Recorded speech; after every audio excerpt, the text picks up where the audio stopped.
Please so.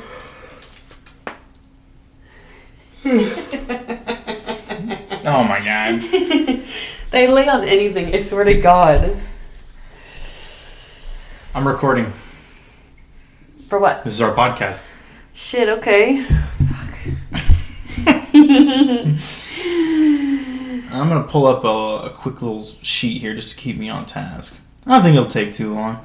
Well, even if it doesn't, I don't care. But this is a super anticipated one, though. So people have been wanting to hear from you forever. Y'all been wanting to hear from me. People have been... You're like the hottest property, so... Wow. Movie star quality. So... Send me money then. Typically, yeah, send Kaylee money. And send me money while you're at it. Yeah, truly. You're the brains behind it all. So... when I started this with Chris and I were already bullshitting about stuff like Kim Possible and things, which we were not doing. You were peeing, and you're drinking a twisted tea now, and we're sitting in a closet to record this because you're moving out of this shithole. Yeah. So I'm just going to jump right into it rather than bullshit, and if you want to talk about whatever, I'll talk about it too. But how did we meet? That's what we got to start with. You got to basically, they want to know how you got involved, when this all started, how you got into this shit show. Not this apartment, but this fucking show. No, I know. Well, we met in 5th grade. Right? 5th grade. 5th grade. Because I was in Greenfield until 2nd grade, and then I moved to Missouri from 2nd to 4th. Yeah, I almost missed you. I know. And then I came back, and then when I came back, shortly after I came back, you came to school. Mm-hmm. And the I just love it so much because it's like the funniest thing to me is that like me and Bree were best friends. Yeah. Okay, best fucking friends, had been since long before that as well. And I'll never forget the day that you came. Me and Bree were like, like he's cute. But it's so true. Like we both were like, oh, he's cute or whatever. That's who I am. And, well, I can't say that nowadays. I'm still cute. Well, I think you're cute, but in a friend way. But in 5th grade, I was like. Like a different level in my mind, but nowadays that's totally different. But so that makes me laugh. But I don't really remember that is the exact day we saw you walk in. But after that, I don't really remember much of like how we became friends. I just remember us like hanging out, like you, me, and other people. I'm not gonna mention you, me, and Breeze. All that matters right now. You're gonna mention someone probably later on that we're gonna have to talk shit about. Oh, a couple different people. I love talking shit. Yeah, well, that's okay. There's gonna be a lot of that more than likely, because it's just gonna be unavoidable when talking about this stuff. And then we obviously became close, and we gave Mr. Smith. Mr. Fish, the hardest fucking time ever. We bullied a teacher. We were fucking mean. We were so mean. And growing up, I always thought, they were the problem. We were fucking mean. I was an asshole. We were so mean. We bullied that fucking teacher so bad. Yeah, you want to know the worst thing I ever did to him? Is it the fence thing? No. Oh, okay. That was softball. Oh, I guess that wasn't that bad, no. I deliberetely walked in on him in the stall and pretended like I didn't know he was in there. With a bunch of kids around me. What? Yeah, it was really mean. I never knew that. Yeah, because they have those little bathrooms in between the elementary classrooms. Yeah. You'd have to go through the bathroom to get in. Yes. And it sucked because if you were in there taking a shit or something, they'd just be like, well, we're going through. You know what I mean? I hated that fucking setup. I know. But he was in there, and I was with Josh, Ryan, Jesse, a bunch of people, and I'm like, dude, Mr. Smith's in there taking a shit. And then somebody was like, I bet he's peeing because he's got a vagina. You know what I mean? Just went in and I busted the door open. We quietly opened the bathroom door, and then I was like, I got a shit, and fucking ripped the door open, and he was in there, and I felt. No, I didn't feel bad, but I feel bad about it now. Well, I do now because genuinely he never even did anything to us. He just looked weird, and he was weird. We called him Mr. Fish because when he turned sideways, he looked like the fish from SpongeBob, the triangle dude. Yeah. That bullied SpongeBob. Yeah, that's what we called him, Mr. Fish. Yeah. But, generally that man never did anything to us. I don't know why we were so fucking mean. These are little assholes. Oh my god. I was mean all throughout high school, clear through. I was mean. You know what I mean? I would like to think I'm a nice person. Well, but when I'm in school, when you're in school and you have to be there, There were a lot of teachers that should not have had to deal with me, but they did. But also, there's a lot of teachers we shouldn't have had to deal with. Fucking Miss Grantham. Fuck that Fuck bitch. her, dude. Oh my god. I won't completely name drop because I can't. No, remember that thing I told you about? Yeah, I told you. You told me about it. That song? Yeah. The story that Kaylee is referring to is that there was a kid who made a rap song about Miss Grantham, like dissing her, because she was a fucking grade A bitch. Bunch of students. Bunch of students too. And then it was like a day before school got out, like forever. Yeah. Like it was like he was graduating from 8th grade to high school, different school, and then they expelled him on the last day. Yeah, like a couple days before, Yeah. And it was can't bullshit. name drop on that one, but yeah. It was funny as fuck though. No, and honestly, for an 8th grader, it wasn't that fucking bad of a song. No, it was a lot better it was a lot better than someone else's rap. What's the cinnamon roll? I still give your girl that cinnamon swirl. Yeah. No one will know what we're talking about, so probably later. Well, it's fine, but oh yeah, way better. But yeah, fuck Mrs. Grantham. I'll never forget. Literally. Okay, so when I went into like middle school, obviously, and well, obviously we were already in middle school, but into the one where you go to Fontenelle, I'll never forget, like, my mom and everyone was like, oh, like, Mrs. Grantham, like, she's the one you gotta look out for. People warned me about her. All of my family had problems with her, especially like my mom and because stuff. if she has a problem with one of your bloodline, she takes it forever. Like, exactly. So my family was like, because we were in school with her, she's probably gonna fucking hate you, so just like kiss her fucking ass. Yeah, I wasn't gonna do that though. And like, so I did, because I was so like like those stories my parents told me, they just like made it seem like she was the devil, which I mean it's not far fetched. No, she's like, a fucking cunt. Yeah. But like, I was so scared of her that I didn't argue with her. I barely did. I never did anything wrong in class because I was so scared of her. And I'll never forget that I was in Mrs. Phillippe's.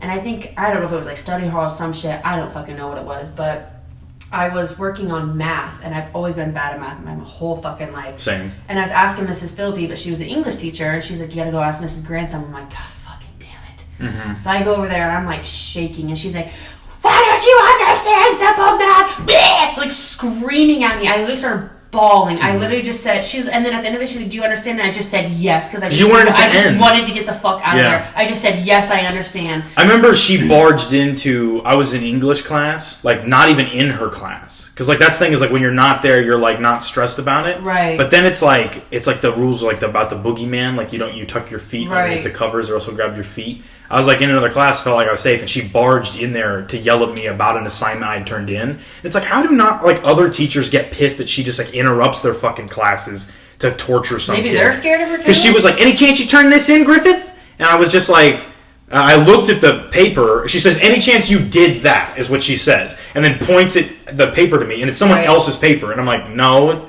And I said because, like, it was someone else's paper. Right. But I did turn in this assignment. Well, I remember this, actually. I remember you telling me this. Yeah, and it was like, and then this kid that she fucking adored, Jake Peterson. Which, explain that fucking logic, that she likes this drug-dealing fucking pedophile. Literally that's got rated in high school. Yeah, he's a fucking grade A loser, okay? He's sitting to the right of me, like, cackling. And she's like, Jake's making fun of you because you're fucked up. And she didn't say fucked up, but she said, like, you're screwed up. Wow, Jake Peterson's making fun of you. I should be sad. Yeah, the kid that fucking pees on other people's clothes in gym class. Like, fucking fuck. But, okay, so what's so funny is the fact that I came back to Mrs. Phillippe's like bawling, and Mrs. Phillippe's like, "What's wrong?" Like, fuck Miss Phillippe. I know. I'm gonna get there. I'm gonna get there. Hold on. And so then she was like, blah blah blah, and apparently she went and told Mrs. Grantham. Well, I know she did it. Not apparently, she did. And then Mrs. Grantham like said sorry to me, and I was like, "It's fine." Like whatever. I just wanted it to end. But then like I don't know why Mrs. Phillippe even acted like she gave a fuck. Cause that fucking bitch. Yeah. She would make me. You remember this? She would make me stand up in the middle class like hyperventilating because I couldn't do speeches. I was so nervous, and people in the class would make fun of me, and she would laugh at me too and make me do it. And I would literally beg and plead her. I'm like, can I please just record it on like a photo booth and just send it to you because I cannot do it. And she would not fucking let me do it. And so I would have to sit up there, literally tears in my eyes, fucking Dallas Cracker and all those fucking people laughing at me.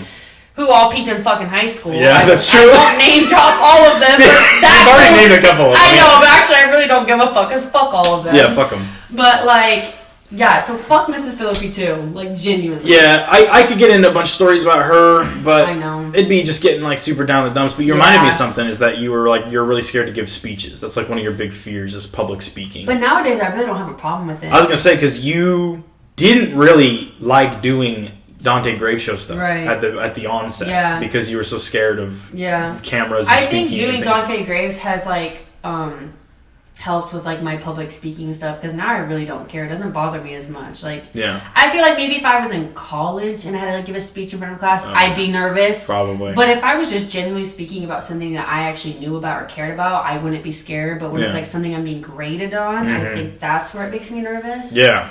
But because it's like everyone in the class is seeing you fail. Right. Like, at the assignment that you're being... Yeah, it's just, like, fucked up. Okay, so after middle school... Oh, yeah. What happened then? Because this is so long ways off from start Dante Graves, You were a bitch in middle school. Or not middle school, high school. Well, I know. You were a bitch in high school. I was trying to fit in. Yeah, and you're an asshole. Yeah, I know. Because I started hanging with the popular people. And half of them didn't even like me. Honestly, like, the only person who genuinely, I can say, was nice to me and actually cared to be my friend was Bailey Wiggins. Yeah, she was the only person who ever was like... I'm still friends with her to this day. Oh, yeah. I mean, her and I are definitely still good, but she was, like, the only person that genuinely was like, I do like you and you're a nice person. She was never mean to me, nothing. Mm-hmm. Well, I guess there's a few others. So like her friend group, we're just talking about our own personal bullshit. I know. Her personal friend group, the immediate circle that she hangs with. Yeah. I don't want to name drop everybody because it's like I've already gone far. But a lot of her immediate friends, like, and I actually like. You know what I mean? I'm not going to say who it was because then they can all speculate as to who I was talking about if they hear it. But no, like, they were all actually very nice, and to this day they're very nice. I don't know. And I remember, like, when Mason was still in the picture, I went to see Insidious 4 with him and Bailey, and then since I was bringing Mason, she didn't want to feel like third wheeling, so she brought Natalie. I've always liked Natalie's always been sweet. Oh yeah, I've always liked Natalie. Okay, so then high school. Well, high school pretty much is like, well, I mean, in middle school you and I, like, dated or whatever. Yeah. And obviously, like 9 times, no big deal. Like a million fucking times. Like, you dated Bree, you dated me. Yeah. I won't name drop the others, but Devin was a fucking stud in middle school. Everyone wanted him because he was a new guy. Like, everyone wanted I'm also ridiculously funny and handsome. And that helps. I'm kidding. But no, and so then I think we finally figured out right before high school that we're like, we are literally like just friends or whatever. I think it was during high school. Was it beginning of high school? I still thought you were, like, I mean, you're hot. You know, I can recognize that now. Well, yeah. But in high school, the way I thought about you being hot was different than how I think about it now. See, like, I was still like, maybe I could make this thing work. But in my mind, it was such a complicated, like, wrestling of emotions. Right. That some people were never able to get past. Yeah. You know what I mean? But it's like mid-high school, I was like, man, I just really like talking to her, hanging out with her, joking with her, looking at her ass. it's like, but I just really don't want to fucking date her. Like, she sucks. We always, because we'd be just fine throughout every time that we were dating, even in middle school, like, we would always be just fine. But then the moment we dated, it was like things got so complicated. Yeah. It was like the moment we just said, we're dating. Yeah. But we'd be doing nothing fucking different than we were doing before. Yeah. You and I didn't even kiss until 2018. Yeah, and we weren't dating at the time. No, and we were not dating. Yeah. So it's like, what was complicated as a fucking middle schooler saying, hey, I like this person. You know what I mean? Well, I think because there's like an expectation on kids when you're younger that, like, if you're a boy and a girl and you like being around each other, it's because you want to... Boop, boop. Yeah. We just did a finger in a hole motion. Both of us did. Yeah. So if you can just imagine. Yeah. I remember us having like a domestic in 5th grade. And you remember that? And Miss Glade like brought us in. Domestic? Yeah, we were basically having like a screaming match in the recess. At recess in 5th grade. And it was like a married couple argument. Oh my god, was it when I found you with whoever, and you said you were breaking up with me for whoever, and you were... No. This was a different thing. I'm not going to name drop that one. I don't remember that. That was probably a mistake on my behalf. I remember the girl it was. Yeah, it definitely was. Because she's ugly. But I was trying to like build up that body count. You know what I mean? Like Jesus even in 5th grade, I was like, well, I've dated this many. You know? was like collecting girlfriends. But no, we were having Pokemon cards. Yeah, we were having an argument about something else, and Miss Glade like brought us in. It was like, and then it was like, so we're like mortal enemies. And the minute that we're both being yelled at, we were both like, "Fuck you, bitch." We're on the same side now. And it was just like, we instantly turned on her. I think a lot of my problems is that I don't remember a lot of shit from middle school and high school because I just hated them both so fucking much. They sucked. Like, so bad. I hated elementary the worst. I'm dead ass serious. I barely remember I liked the more and more freedom. Like, middle school was dog shit also. Right. But high school, freshman year I didn't like. Sophomore, junior... Senior year, I honestly got on with high school. I don't miss it at all. Right. But I think I hated high school so much because I felt like I needed to fit in so bad when I got to high school because it's like I didn't feel like I ever acted that way in middle school. I was fine with my friend group. I was fine with the people that I was with. But it's like the moment you get to high school, it's like there's all these older people than you, and so you want to. You know, you feel like you have to fit in. So I think that was a lot of my... Yeah. Well, I know it was a lot of my problems. Well, because you dated a bunch of douchebags in high school. That also helped. I dated two of them? That's a bunch to me. That's 200% more than I dated. I won't name drop these ones either. I don't think we should. But they're douchebags. I think if anyone's listening, they'll know who. Anyone that cares, they'll fucking know who. Yeah, but they sucked. And you are only ever as good as the guy that you're dating. You know what I mean? Like, that's just my... Well, I guess technically I dated 3 guys in high school, but 2 were my, two serious long relationships. Yeah, you had sex with them. Yes. Yeah. Yes, I did. The other one I did not have sex with, which his name was also the same as the second person I dated. Oh! Yeah, I dated him for... I won't name drop, but... dated him for a short period of time, and I really liked him, but... Yeah, that was a whole weird thing. Yeah. I mean, him and I are cool or whatever. Actually, there's a lot of tea about him, but I cannot share about it on this. Right. So, then after all those guys, we were still friends kind of through high school. Yeah, I think it was just different because, I was dating Zach. I'm going to name drop. Yeah, he's in we're going to talk about him no matter what. I was dating Zach, and you were dating Krista, and it was super weird, I think, just because me and Krista were best friends, and you and Zach were best friends. Yeah. And also, I saw it that way. I honestly never think that Zach saw it that way. Well, probably not. Which we'll get into that too. Yeah.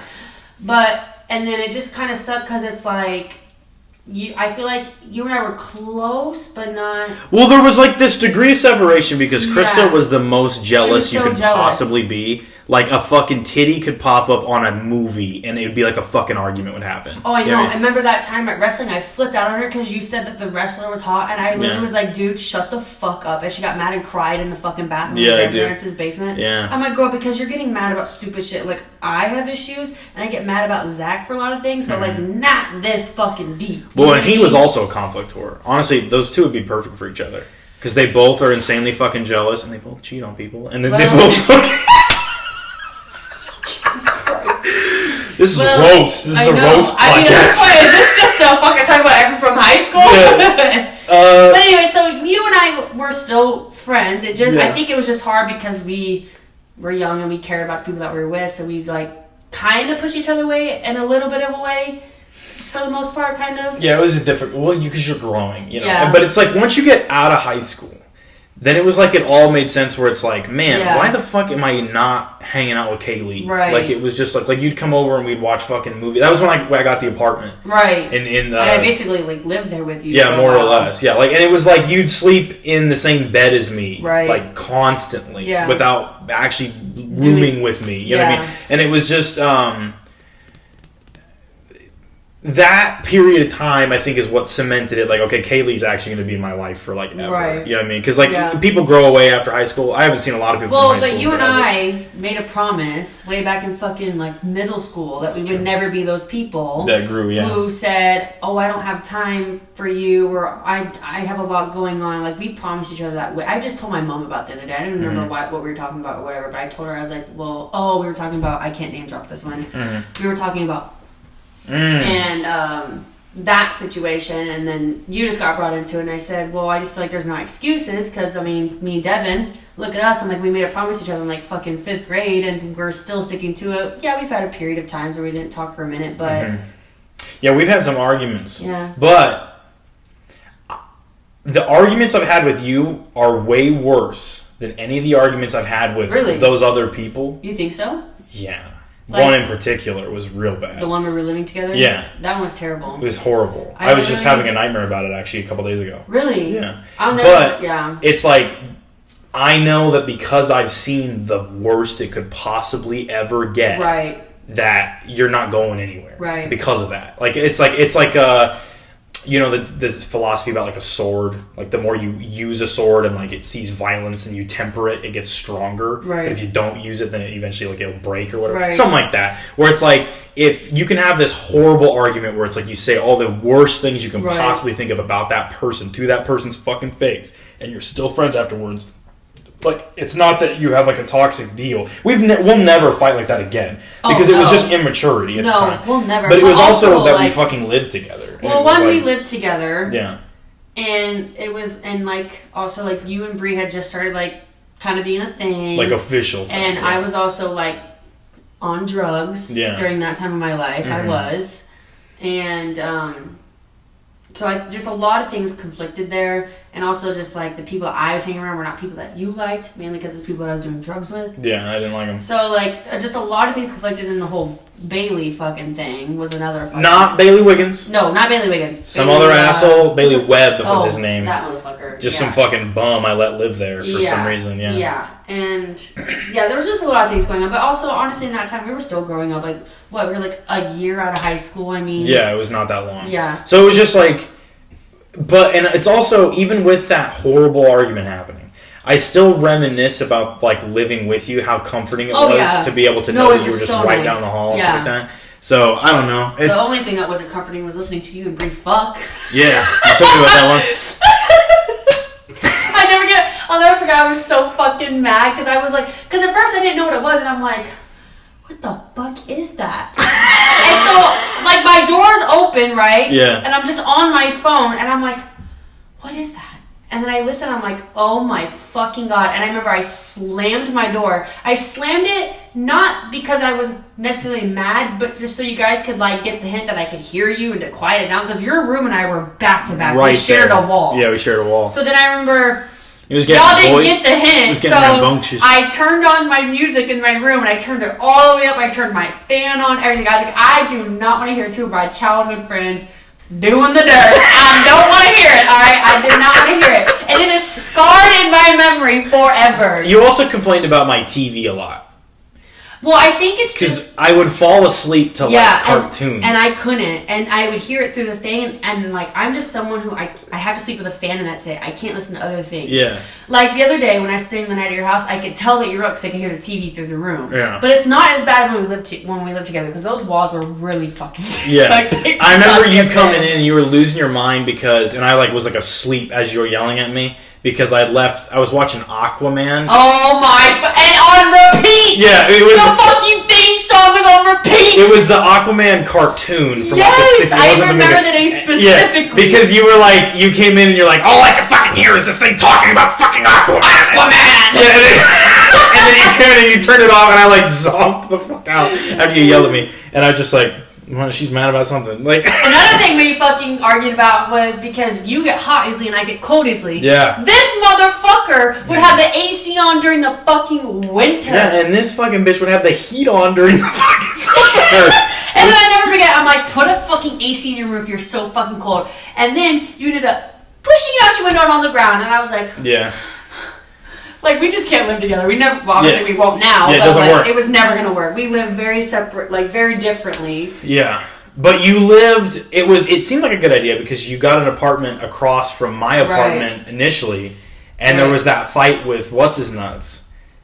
Remember, see, like, that thing is like... Oh, yeah, because we weren't on good terms for a minute, but then there was yelling going outside, and you and we will fight. We will fight, but then... If there's like a mutually shared enemy, it's like whatever we were mad about instantly dissolve. I don't even know what we were mad about. I don't remember, but you and I were not talking for a minute. Yeah. And I remember... It was 2 a.m, and I was watching... It was going crazy, yes. Yeah, it was 2 a.m, and I was watching Alien with Bailey Webb. Yes. And Parker was asleep in my bed. Yes. And we were like just like fucking, whatever. Yeah. Like incredulous because it was super early in the morning. And then I hear Coy screaming at you. Yeah. I'll mention his name. Fuck him. Yeah, dude. whatever. Yeah, I hear him screaming at you from my apartment, and I was like, what the fuck? And I like watched you and him. Because he was outside screaming. Yeah. And then I could hear him, so I went out there to tell him, like, you need to shut the fuck up. Yeah. Like, you're doing too much because he was on fucking drugs and shit. I was like, the police are gonna come. Yeah. And I remember you came out and you're like, are you okay? Are you good? Like, da-da-da. And then Coy tried to pipe in, and I said, don't fucking talk to him like that. And you hadn't even talked in, like, couple months. Yeah, it was but just... I was like, you're not gonna, like, no. Yeah. Like, you're not gonna do that. It was just, like, instantly. Yeah, like instant. I don't even know what I was mad about. Yeah, like, I don't remember why you were fighting either. I really don't remember, but... Yeah, and man, that was a crazy night. But that's always how it is. And then with us, the last time we ever, like, really, really fought was that time that we lived together. Yeah, and, like, and you and I both said that. And that was 2018, and it's 2023 now. So, yeah, it was, like, a long time We've ago. not fought ever since then. Yeah. And it was short. Irritated with each other, but we've never you fought. irritate the fuck out of me. Oh, yeah, you irritate the shit out of me. You so fucking much. You piss me off. Yeah. But I think now as adults, the last time I got really annoyed at you, I think, was, like, around St. Patrick's Day this year. Yeah, I was very fucking annoyed at you. We went to go see... I want to say it was Cocaine Bear. Oh, fuck that goddamn movie. Yeah, the movie sucked. But we went to Emma's apartment afterwards, and I don't know, you were just getting so lippy with me. And, cat bit me. Oh. And you were just getting so lippy with me, and I was just like, I remember you like walked away, and I was like, God damn! I do not remember this. I don't know what it was, but that's the last time I can remember being really irritated at you. So I really couldn't even tell you the last time I was really irritated with you, honestly. I really don't know. You seem irritated with me all the time. Well, I just have an attitude. Yeah, you are a sassy bitch. I always have been. Yeah. I always will be. Yeah, I know, and that's why I love you. But, what was I going to say? I don't even fucking remember, but... Okay, so you then, how'd you get involved with the show? What's your earliest memory involving it? 2020. Was it 2020? Yeah. It was 2020. Yeah. Because it was a COVID area. Yeah. I don't even really remember that much. I just remember you saying, like, hey, you want to be in this fucking movie with me, Zach, and Alan, and da-da-da-da-da. And I was like, sure! And I fucking sucked a dick! Yeah. What was your first role? I was Arco Iris. You remember? Yes, very day. What'd you think about that part? Like, what was your experience doing that movie? Well, I had that's a long time ago.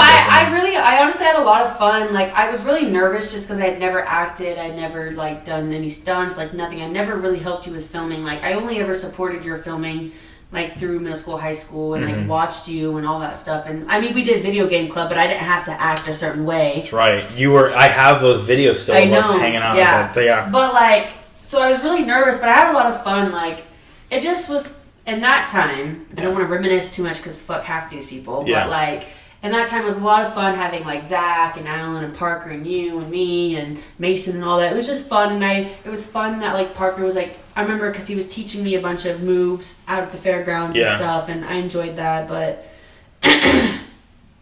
fuck like all of them except for one. Literally all of them except for one. Yeah. That experience, I remember trying to pitch you on the costume before. Do you remember that?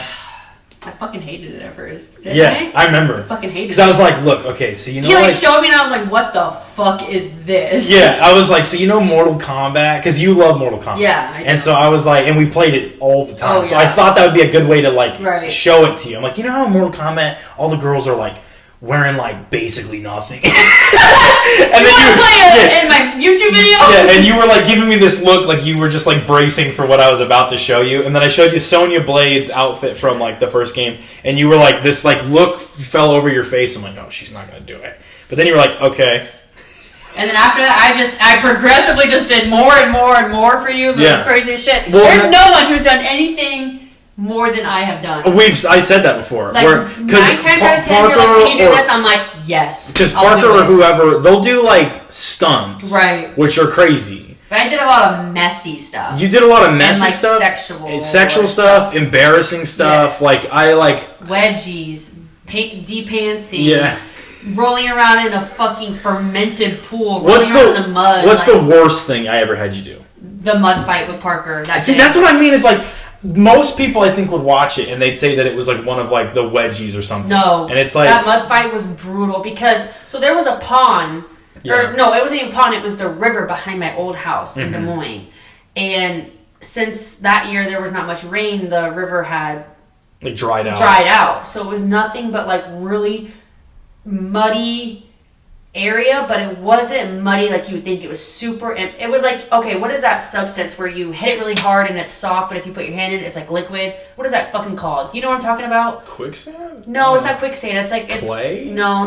It's called something, it's like a type of, I don't fucking know. But anyway, so like you think that when you walk out there, like you're stepping in the mud and you're sinking in it. No. Like it's muddy when you step in, but when you hit it, it's like fucking solid concrete. Yeah. And Parker and I had done so many stunts, and I hit my head so many times. My head was hurting. Yeah. It was like, I think it was cold. I was cold. That was the day I had to go in the fucking pond too. The pool. I mean. Yeah. I went in the pool, and then we went out there and fought. So yeah, fuck that day. That was the worst day. Because that pool. And we didn't even use that footage. I know. Yeah. And that pool, we hadn't even it had sat like all summer. We didn't clean it. Yeah. It wasn't like a pool that you or a pool that you filtered. Yeah. And so there was like little like microorganisms and you could see it. It was fucking Do you nasty. remember that you also had a serious injury at the time? Wasn't that the day that I had the chest thing?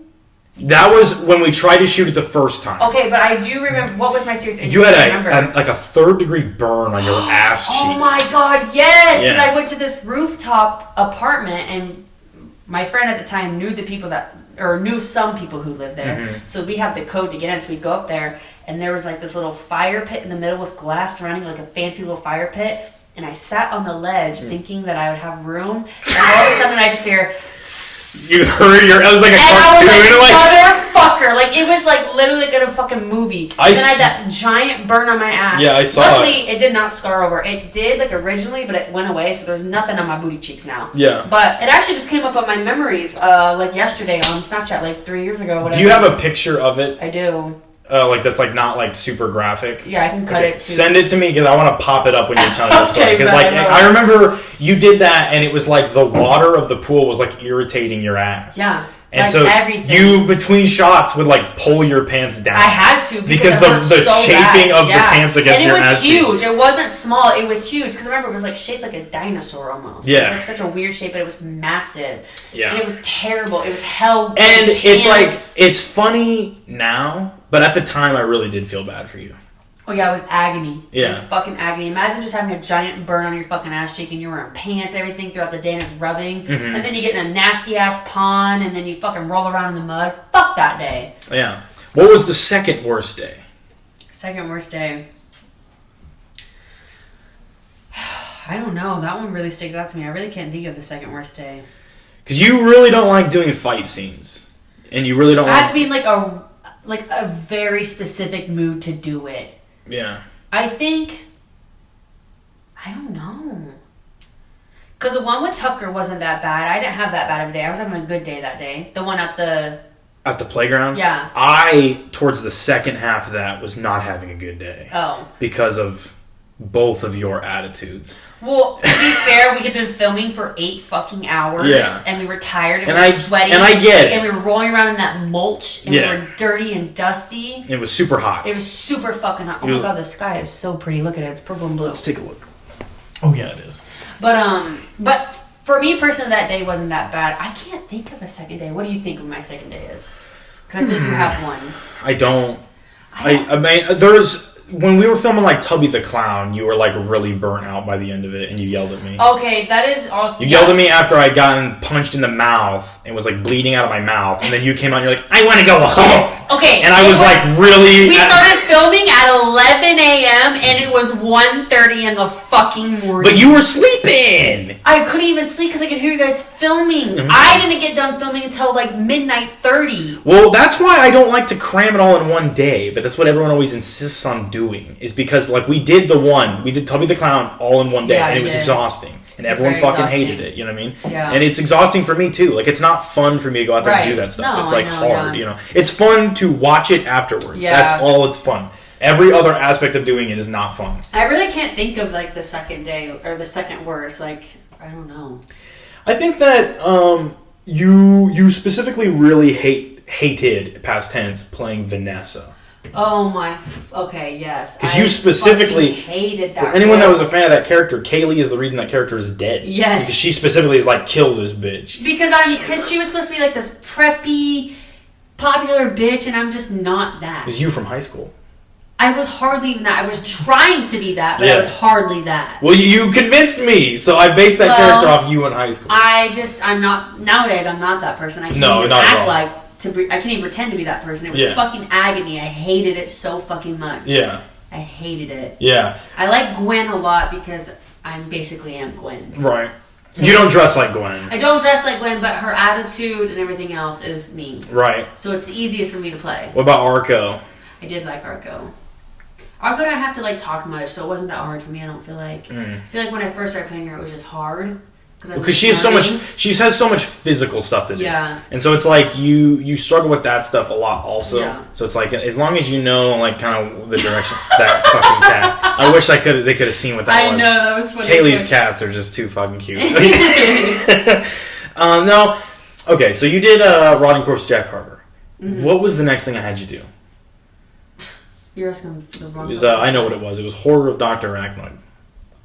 Right. The first Dr. Arachnoid movie. Uh-huh. What was your experience filming that one?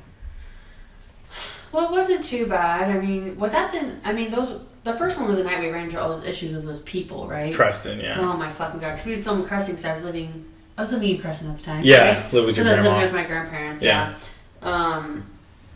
It wasn't that bad though.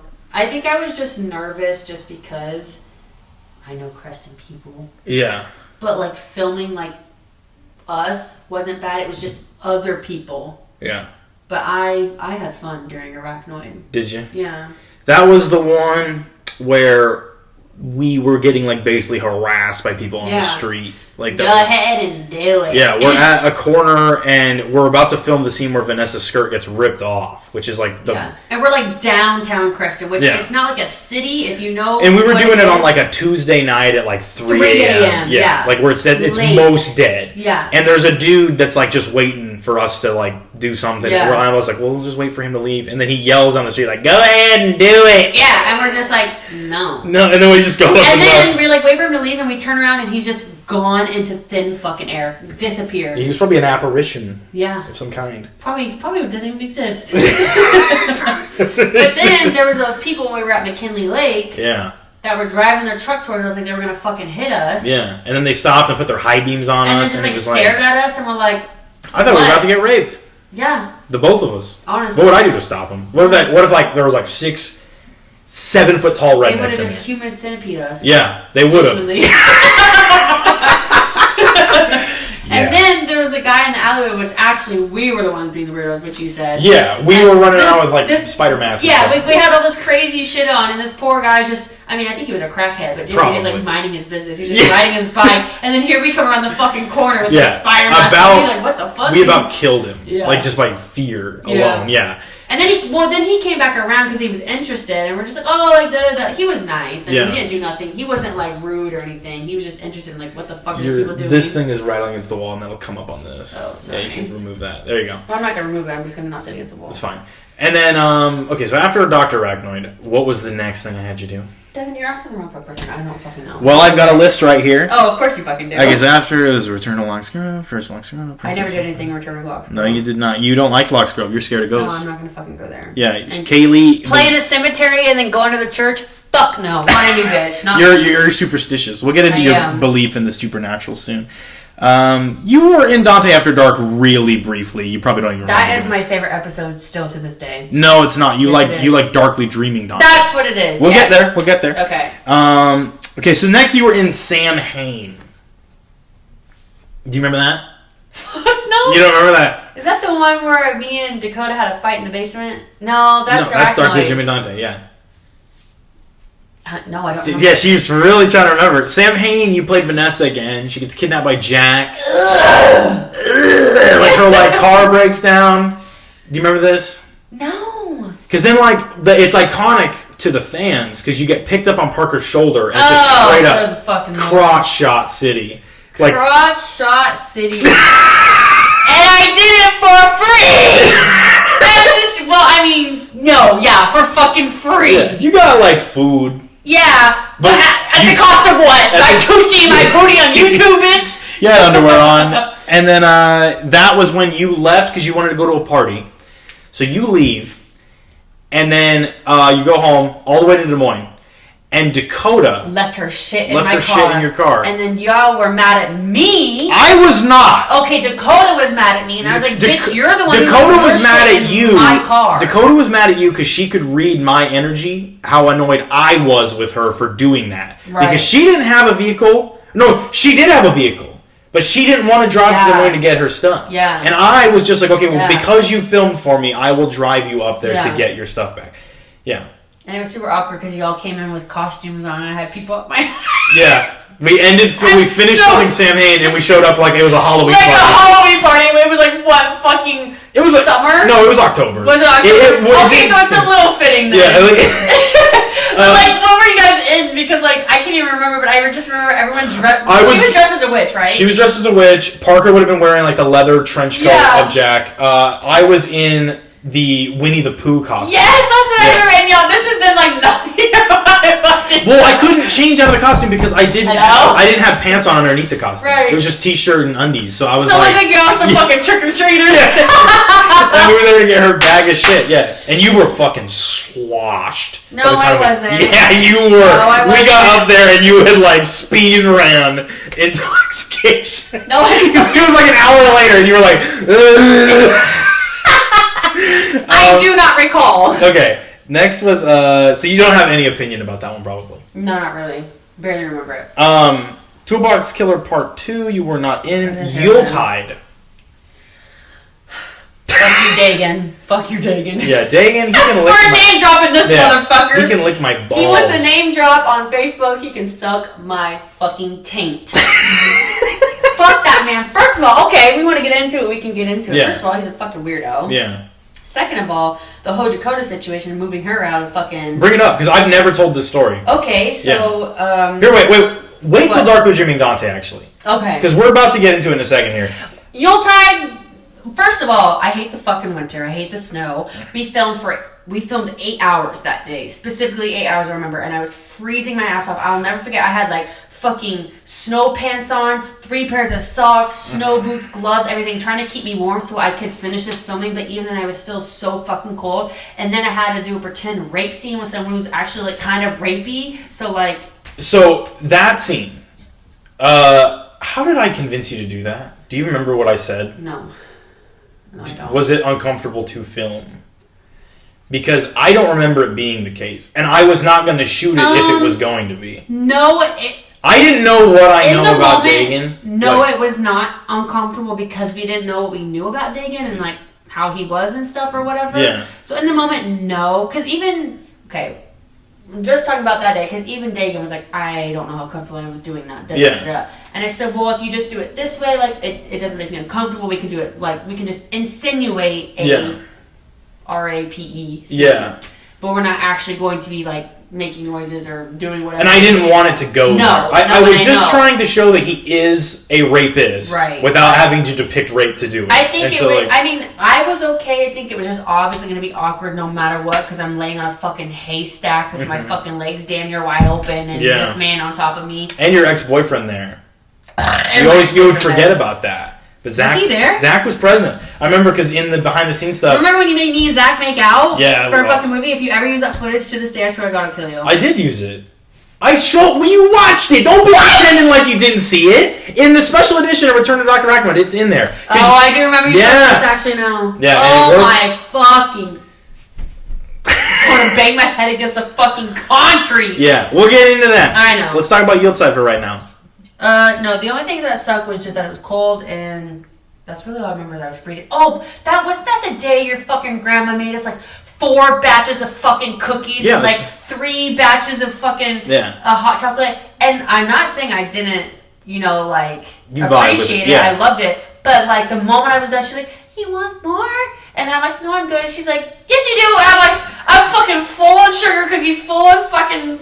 They're Christmas cookies. Christmas cookies. Yeah. I mean, it was very good, and his grandma's very sweet. But like, we were like, because you can't say no to her. You finished your scenes, and then you went inside because it was so cold. And I was in there. And you were out there watching us like Yes. Zip around the fucking house. Yeah, exactly. Like yeah. So I was in there the longest. So by the time they came back, I'm filled up on sugar cookies and hot cocoa. Yeah. So they're all ready to eat some. She's like, you want more? I'm like, no, I really don't. Like, I don't have room for it. What did you think about Yuletide after it was finished? Do you have an opinion about any of these after you watched nope. them? Yeah, you just like, you finish them and then you're just like, it's gone. Okay, I just have a really bad fucking memory, honestly. Yuletide doesn't really stick out to me. Like, something like Arco Iris sticks out to me. But Yuletide, I just remember being cold and I hated it. Okay. That's about it. Yeah. So next was Return of Dr. Arachnoid. That is the one where we filmed at my house in Sailor, right? Yes. Yeah. That one annoyed me just because Dakota's a fucking dumbass. Dakota? She was there for Dr. Arachnoid 2, yes. No, Darkly Dreaming Dante, she was. We filmed at your house in Sailorville twice. This was the one where... was Arachnoid and Dr... They were both present at the house. That's why you're conflating these two scenes. Okay. This was during the winter still. It was the winter at your house. Oh, when I had to sleep in my roommate's room to pretend like it was my room so you could film outside the window and da-da-da-da. No, that was Yuletide. See, all these are coming together for you. Return to Dr. Arachnoid, Vanessa gets her pants ripped off and you were wearing my underwear. The Superman underwear. Is that at Zach's house? We filmed the second part at Zach's house. Where was the first part? My house? Yes. Is that when you went to the fight in my room? Yes. You and Parker, right? It was you and Parker? It was Dagan and Parker. Oh. And then I was filming. Oh, right. And then, like, you guys were, like, fucking with my underwear and, like, fucking up my room. Yeah. Oh, okay. Yeah. Okay. Because then he comes up and he still cracks me up. I love that. Because he comes in and he's like, "What fucking house?" And he starts, like, beating his ass. But his, like, head is covered in underwear. That shit's fucking comedy. Okay. That one's funny. That one makes me laugh. I do like that one. Yeah. And then, the stuff at Zach. Because then I had to be my underwear. So wasn't that the one? It was my underwear. Right. Yes. Whatever. But we should have not done that because it looks like you got a dick the whole time. Because there's like the dick pouch where my dick would have been. You know what I mean? And then, so it just like, it's like they're like really fucking baggy on you. Yeah. And we should have just got normal underwear. But that was the day that you were in your underwear too. To show solidarity. Yeah, exactly. I remember the basement part where I fucking had to get taped up with fucking Hello Kitty duct tape like 3 different fucking times. Zach's basement. Yeah, Zach's basement. And it was all musty. And then I was scared because you guys were throwing like bricks and fucking plywood and shelves and shelves and shit. Yeah. And I was like, Jesus Christ. I think when we were in the basement, I was fed up at that point. I was like, I was sick of being the duct tape. My mouth was sweaty hot. I had to like act like tape was on my mouth and I couldn't talk, but like I had been sweating so much that the tape would come off, so I'm trying to like pretend that the tape was still there, so I'm like That was when Dagan got really sick. That was like February, wasn't it? It was February. Because that was the day that Zach bought me fucking Valentine's. We were at Walmart and it was super fucking retarded. And then after you got drunk at his house after we were filming that, and he was like, what happened then? Never happened though. Okay. You were like, no way, Jose. I did sleep in the... Okay, never mind. We're cut that. But that was when Dagan got really sick. Do you remember that? Yes. Because I worked... Okay, we'll talk about it. So yes, he got super sick throughout the night, like while we were trying to film. Yeah. And he had to go lay in Zach's like extra room. He was like fucking dying. Like he was dying. He was so sick. Yeah. Like I think he had a fever or something like that. Yeah, he was like... And then the camera broke. And Zach had to go get a new camera. I remember this. Oh my god. Mm-hmm. And then yes, I had gotten drunk. No, nothing happened between me and Zach. I did sleep in the bed with him, and you slept on the couch. I'm pretty sure. I went home. Did you go home? I went home. Oh, so just me and Dagan stayed there. Yeah, I ain't staying there. Yeah, I don't blame you. But nothing happened that night. I didn't do anything. I do remember that filming very fondly though. I remember Yuletide and Return to Dr. Arachnoid both back to back. I had a lot of fun that day at Zach's though. Yeah. That was really fun. Yeah. I had a lot of fun. Filming was hard, but like both those movies, honestly, the stretch of like Samhain through to Return of Dr. Well, honestly, the Oswald Show. That's the five like Samhain, Toolbox Killer Part 2, Yuletide, Return of Dr. Arachnoid, and then the Oswald Show. Those 5 was when it was Dakota, Zach, Dagan, Mason, you, me, Parker, Allen, Tucker, and everyone was getting along. Everything was going awesome. You were excited about scripts. I was excited about. It was like the magic month, like 3 month stretch where everything was awesome. Agree, and then after Return to Dr. Arachnoid, you didn't really do anything in the Oswald Show. We hit Darkly Dreaming Dante. My favorite one, right? That's your favorite one. Yeah, I love that one so much. So go into that, and then I'll share my deal with it. I just love that episode. I just like it because I think it's a little bit different. It's obviously Dante Graves, but I think it's different, like, emotionally. Mm-hmm. Like, I just think you did so good, and I don't know. I just really fucking like it. It's my favorite one still to this day. I like the emotion that's in it, and I liked that it was super long. Yeah, it was like an hour. Which at the time was the longest one. I don't know. I just really like it. I just like the emotion in it. It was really fucking good. Like, I remember I texted you. I was like, "This is really fucking good." Like, I think it's like objectively my best performance. Oh yeah. Like I was like. Oh yeah. Yeah. No, because even like nothing that we've made has ever made me like feel sad or anything, just because I know what's going on. But like that one, like I felt emotional. Like that was the first episode that I was like, oh, this actually is like fucking sad. Like damn, like I know what's gonna happen. I know the storyline, but goddamn. Yeah. That one's my favorite. Yeah, I like that one a lot. Well, how was it filming it for you? What did I even do? You fight Dakota in the basement. Oh my fucking god, that's the one I've been complaining about. The fucking take of her hitting me with the goddamn canned beans or canned green beans. Mm-hmm. 30 fucking minutes. Yeah. Trying to take that. One, she almost either hit me or she couldn't do it fucking right, and I was like, bitch. And at this point, what we've been filming together for what, like a year, 2 years? This would be it'd be coming up on a year. Coming up on a year. So at this point, like, I was getting better. So like, to me, she was an amateur. And she wasn't fucking. She's just fucking stupid. Okay, Dakota Hughes is stupid. I hate her. Okay, I don't care. Like, you were friends with her throughout high school and stuff. Yeah. Like you've known her a long time. Like probably one of my longest friends. I've known her since I was really little. My mom and her sister were best friends before we were even born. But the thing is like, I never really started getting like super close and involved in Dakota's life until like after high school we started filming and stuff, and then I realized how much I really didn't fucking like her. Because like I only ever was like, I was close with her, but like not in a way that I hung out with her a lot. So it was like an okay distance to where I didn't know her as well as I thought I did. And then I really got to know her, and then I moved her to my house, gave her a job and all that shit, and I was like, damn, this bitch fucking sucks. Like, genuinely. Yeah, I remember when you, like, let her basically, like, freeload with you, and she took advantage of you, like, the hardcore. Whole fucking, me and, what's his name? Colton? Is that his name? Colton Newberry? Yeah, it was me, Colton Newberry, so Dagan, we'll get into that in a second, because that's like a big deal. I've never talked about that story or anything, and that's like a nexus point. That was when things changed, I think. So I was really stressed out filming Dark Jimmy Dante in general because it was the most complicated script we'd ever had. Right. It was the longest runtime. I had to do the most acting wise, and also it was the most characters, which makes a script harder. Is the more characters that are in it, and it had fucking everybody. It had Jack, Arachnoid, Cordelia, Oswald, Vanessa, Barbara, Dante, Barry, like there was even going to be more in it because we didn't finish filming it. And so I was fucking, like, at my wit's end with that one. And that was when Dakota's situation with her boyfriend at the time was getting real bad. When Dagan started to take an interest in Dakota.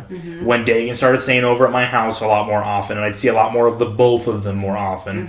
And I had big plans for Cordelia, the character that Dakota played. And I'm going to be honest, even to this day, even after everything is said and done, I still do care about Dakota. You know? Oh, yeah, I don't... But I just can't fucking be around her. No, we're just incompatible personalities. No, and I agree. I dated her, which was a whole different fucking ballpark. Yeah. But, like, when I remember when Samhain, I asked you, because you worked with her at a nursing home or something, I remember asking you, I'm like, do you think that she'd be willing to do, like, a Dante Graves Show thing? And you said, yeah, just ask her. And I hadn't spoken to her, like, since we dated. Right.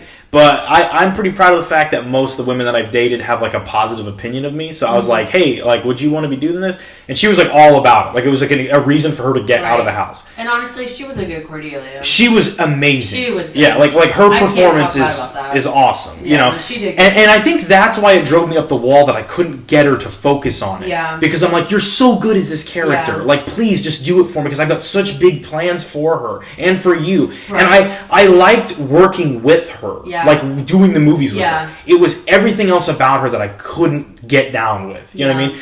And Dark Jimmy Dante, she was in a horrible relationship with her boyfriend, IRL, and he fucking sucks. Yeah. He is a walking fucking nightmare. You know what I mean? That was a fucking disaster. Okay, now I'll let you... So, the day that we're out filming, basically, like, Barry fighting, like, Arachnoid and Jack. Cedar Park. Cedar Park, yes. We were out filming all that stuff. She shows up. She had a bunch of scenes that she was supposed to film that day. Hysterical. And she had stayed out all night with Dagan at Cedar Park fucking. Oh, I didn't know that. Yeah. At the location we were going to be filming at. I did not know that. I don't know where they fucked at there. I've always kind of thought about that. Like, where would you do it at? Probably, like, in the car or, like, in the fucking... You think they went in a little hut? Yeah, that's what I'm thinking. Yeah, I think that's where it was. On the table. They did the bridge, they did it on the table. Yeah, the bridge. In the lake. The bench, the pond, the woods, you know. So they stayed out fucking. And so she was technically cheating on her boyfriend, but at the same time, I do remember. Well, I remember that I know that they were, like, talking to each other, but I did not know that they were doing it there. Yeah, so then that happened, and then the morning of, I wake up and everyone's like, okay, we're gonna go, and like, this is when we were still like a really cohesive group, so we had like a group chat. Do you remember the group chat with everybody in it? And it was fun as fuck for a while. It was like, okay, we're all gonna go out there. All those memes. Were comedy. Gold. So funny. And so she like starts a video chat with me, Parker, and Zach. And Dagan. Dagan answered also. So it was like the four guys. You were the only one I think that was like still asleep. And she starts fucking just like sobbing and bawling. And you know how when Dakota starts bawling, it's like a baby bawling. Yeah. Like it's like she's incoherent. You know what I mean?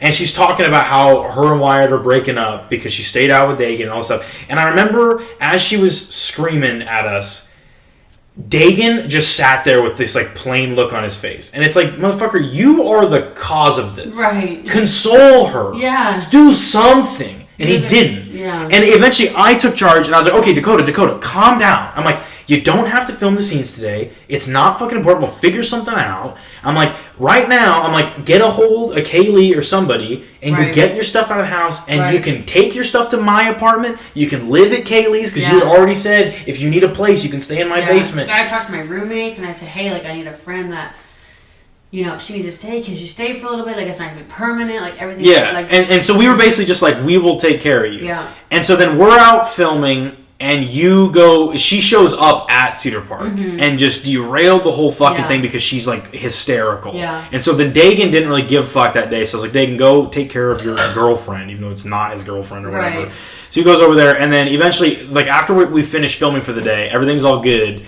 It's like, okay, we're going to go to Dakota's, her boyfriend's house to get her stuff. I don't know how it was decided who would go. But I know that I wanted specifically Parker to go. Yeah. And he's like, Maya will not let me. Like, it was like we're going to have a baby. I can't be going and getting into a fight. Involved and shit. My situation was basically that, like, I needed to take the equipment home to plug it in and, like, do it. And I was like, if you guys wait for me, I'll go with. But it was like, no, we got Colton to go. I'm like, okay, then it's fine. Colton, Dagan, me, and Dakota, and her mom. I'm like, that's plenty of people. That's there's not going to be an issue, yes. What we thought. Well, you thought, yeah. So then, now I was not there, as Dagan would tell you. Yeah. So fucking explain this to me. Okay, so we had all these people go. I'm pretty sure we all met at Colton's. And Colton, for one, is a stud. I love him. Yeah. I have no problem at all with Colton. No. And I was like, once I knew that he was going, I'm like, okay, then Kaylee is safe. Yeah. And Dakota. Yeah. Right. So like me, Dagan, and Dakota all drove together. Her mom drove separate, and then Colton drove separate. So there's 3 cars that pull up, right? Mm-hmm. The moment we get out in the middle of bumfuck Egypt. Stewart. Like, out in the fucking nowhere, Stewart. Yeah. And, like, when we pull up, like, there's, like, I shit you know, I wish I was exaggerating, 20 to 30 people there. That is so fucking crazy. There's so many fucking people there. Like, I couldn't believe it, right? Yeah. I didn't expect any pushback. Like, you know, whatever. So we pull up, and they're like, why are you guys here? Like, da-da-da. And we're like, we're just here to get some stuff. We're just here to help. We don't want no problems. That's literally what we said starting off. We're like, we're just going to come help Dakota move her stuff, and that's it. And we're leaving. That's why there's this many of us, because we need a truck and at least 2 car fulls, because she fucking lived there for however long. She's got a lot of stuff there. Yeah. So we obviously can't get everything, but we try to get as much as we can. And then the fucking family is making comments every time we walk in and out, and they're making looks, whatever, we're ignoring it. But then at the fucking end of it, when we've got what we needed for the day, Dakota goes, fuck you, da-da-da-da. But, I mean, honestly, I really can't blame her, because if I was in her shoes and they were running their fucking mouth the whole time, if I'm about to leave, I'm going to run my mouth too real quick. I would have done the same fucking thing. Genuinely, I would have. So she's like, saying, fuck you. What's that fucking bitch's name? What's Wyatt's fucking sister's name? I don't know. Holly? Oh, Holly. Yeah, that bitch can go fuck herself. I hope she probably never hears this, but I wish she would, because I fucking hate that bitch. So... Holly's running her fucking mouth, and then literally all I know is that I'm standing. This is like the doorway, okay, to leave the house. She's standing up and she's showing me a doorway. She's like, fuck you, da-da-da-da, says her piece, and then next thing I know, I don't even know who charged her. I can't even remember who it was. They just charged after Dakota. And me being a good friend, at the time, I'm like, fuck this, you're not about to do all that. So I'm trying to get in the middle, like, let's just go. I'm trying to save Dakota from being fucking hurt, and avoid a fight. At the time that's happening, Dagan is in the car. It's just me and Dakota and Colton coming in through the house. That's it. Everyone else stayed in the car, was like outside monitoring. Well, her mom was outside monitoring, and then Dagan was in the car. So it's just me, Colton, and... The only one in the car, I'd like to emphasize, is fucking Dagan. It's literally just Dagan. So, okay, I forgot to mention this. When we first went there, we said, in case anything goes sour, for whatever reason, the code word is pasta. For whatever reason, that's just what we came up with. We're like, if it goes sour. We didn't really expect it to go sour. No one did. I thought it was just going to be Wyatt there. You got 5 people with you. It's like, whatever. We just said if it does... Because I think we made it up when we pulled up and we saw how many people were there. And we said, okay... We sat in the car, we're like, we need a code word just in case, because like there's a lot of people here. We know the fucking family. They were all hammered out of their fucking They're all fucking inbreds too, probably. Minds. So anyway, so then that happens, and then next thing I know, Dakota's literally getting shoved into the fucking grill on the porch, which there's a porch leading up to the front door. And then fucking Dakota's mom's getting manhandled. Punches are getting thrown between Dakota and other family members. They're literally fucking ganging up on her, which is such a fucking pussy move. One girl and there's 20 of you fucking people here. And Dakota's... It's men and women. Like, genuinely, Dakota, that's fucked up. You and Dakota are like $1.20 both. Literally. So, like, what the fuck? Yeah. You know what I mean? Yeah, it's And then next thing you know, I'm getting dragged into it, and I don't know who the dude was, but he grabs my fucking wrist and he twists it. And he looks at me. He's fucking drunk. He's like, you need to get out of here. And I said, okay, then let go of me. I'm like, because I can't leave when you have a fucking hold of me. And then he's like, it just reminded me of my fucking father, genuine moment, because he's so fucked up. And he's like, and I'm like, then let go of me and I'm going to fucking leave. I'm trying to leave. I'm getting punched and I'm not even fighting. So much just happened. Like, it just happened so quickly. Like, I didn't even know what to do because I'm trying to protect Dakota. I'm trying to protect myself. I'm trying to get us out of this situation. And then just next thing I know, Dakota's mom was like, fuck this. She pulled her gun out and she's like, y'all let go of both my fucking daughters or I'm going to start fucking shooting. And everyone let go and they're like, you're really going to bring a gun? Da-da-da. It's like, you're really going to jump. There's 20 of you and you're jumping 3 fucking people, 2 people who are... younger than half of girls, and there's 20 of you, men and women. You're literally jumping us. Yes, we're gonna fucking pull a gun if we have one. Are you fucking kidding me? This is like 2 seconds away from being like Dakota was getting murder. Literally, Dakota was getting beat the fuck up. I was getting beat the fuck up. I mean, how can I defend myself against 20 fucking people? I cannot. Yeah, it's not realistic. It's not realistic. Yeah. So yes, me and Dakota are getting our fucking asses beaten, and we're like, first of all, like. I know she said, like, fuck you, whatever, but I'm like, you all could have just been like, whatever, let us go. Wasn't Colton at this time pinned up against his truck? Like, there was, like, a herd around him. Yes, there were some, they had went out and said, well, why the fuck are you here? Like, da-da-da. And so something was happening with Colton, so he couldn't be there. Yeah. So it was literally just me, Dakota, and her mom on this fucking porch with, like, 20 people. So obviously, she pulled her fucking gun out and said, let them the fuck go. Or she said, let us all go right fucking now. I'm gonna start shooting. Yeah. As she fucking should, genuinely. Yeah, seriously, fuck them. And then obviously they let go, and they were talking shit or whatever, and they're like, we're gonna call the police. We're like, call the fucking police. Like, I don't care. Oh, while this was happening, I'm screaming pasta. Dagan sits in the fucking car, doesn't get out, nothing. Yeah. And we made sure the windows were rolled down. He's looking. I mean, it's inevitable. Here's the fucking driveway. I remember the driveway. Here's the fucking... Yeah, it's like 10 feet away from It's right there. You can see what's happening. So you see 3 girls getting fucking beat up by 20 people, and you're sitting in the fucking car. Like, I understand, like, there probably wasn't much more he could have done. No, but he could have at least got out. Something. He could have gone out and got his ass beat, too.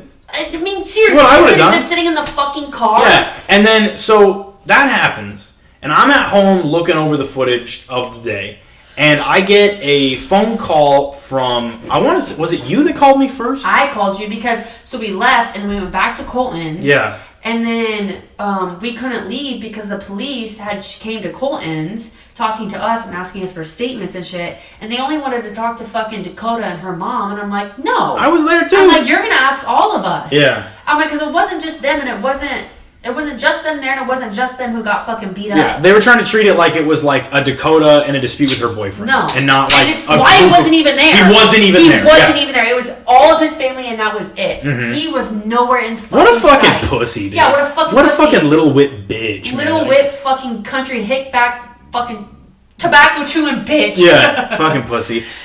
Okay, so you call me and I was like... And I'm livid. I was livid and then I almost got more livid. Because I didn't understand what had happened. Because I'm fucking freaking out trying to tell you, like, what the fuck's going on? Yeah. I'm like, we literally just got fucking beat up. You're like, what the fuck do you mean? Yeah, like I was like, slow the fuck down. Like, I was getting mad and then you got mad at me because I was like getting mad that I didn't understand. And it was just like a whole thing.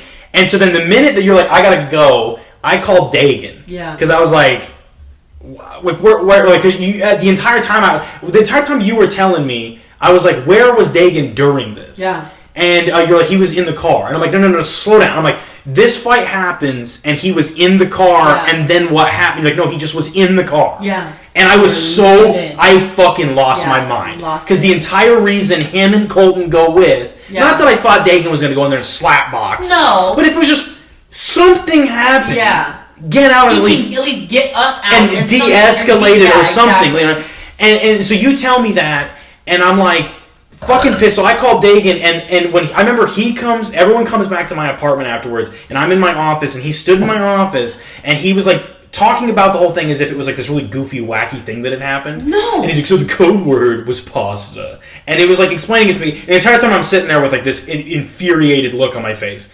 Because, one, my best friend, one of the many loves of my life, got beat up. So I'm fucking pissed. Right. Dakota, who I also cared dearly about, ex-girlfriend, still love her, was also fucking pissed about. Dakota's mom, I didn't even fucking know, really. Right. But also, it was just like, so I was fucking mad, and I was more mad at myself for not going with, but I just, who the fuck thought that was gonna fucking happen? No one.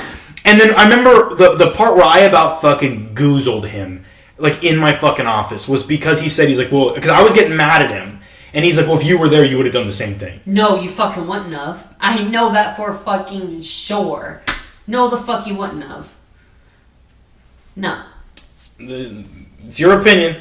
I know what I would have done in that situation, so I just wanted to hear it from somebody else. No, I know you wouldn't. I would have fucking went ballistic. Yeah. That would be a fucking shitstorm in their worst nightmare. And like, honestly, if Dakota's mom didn't go...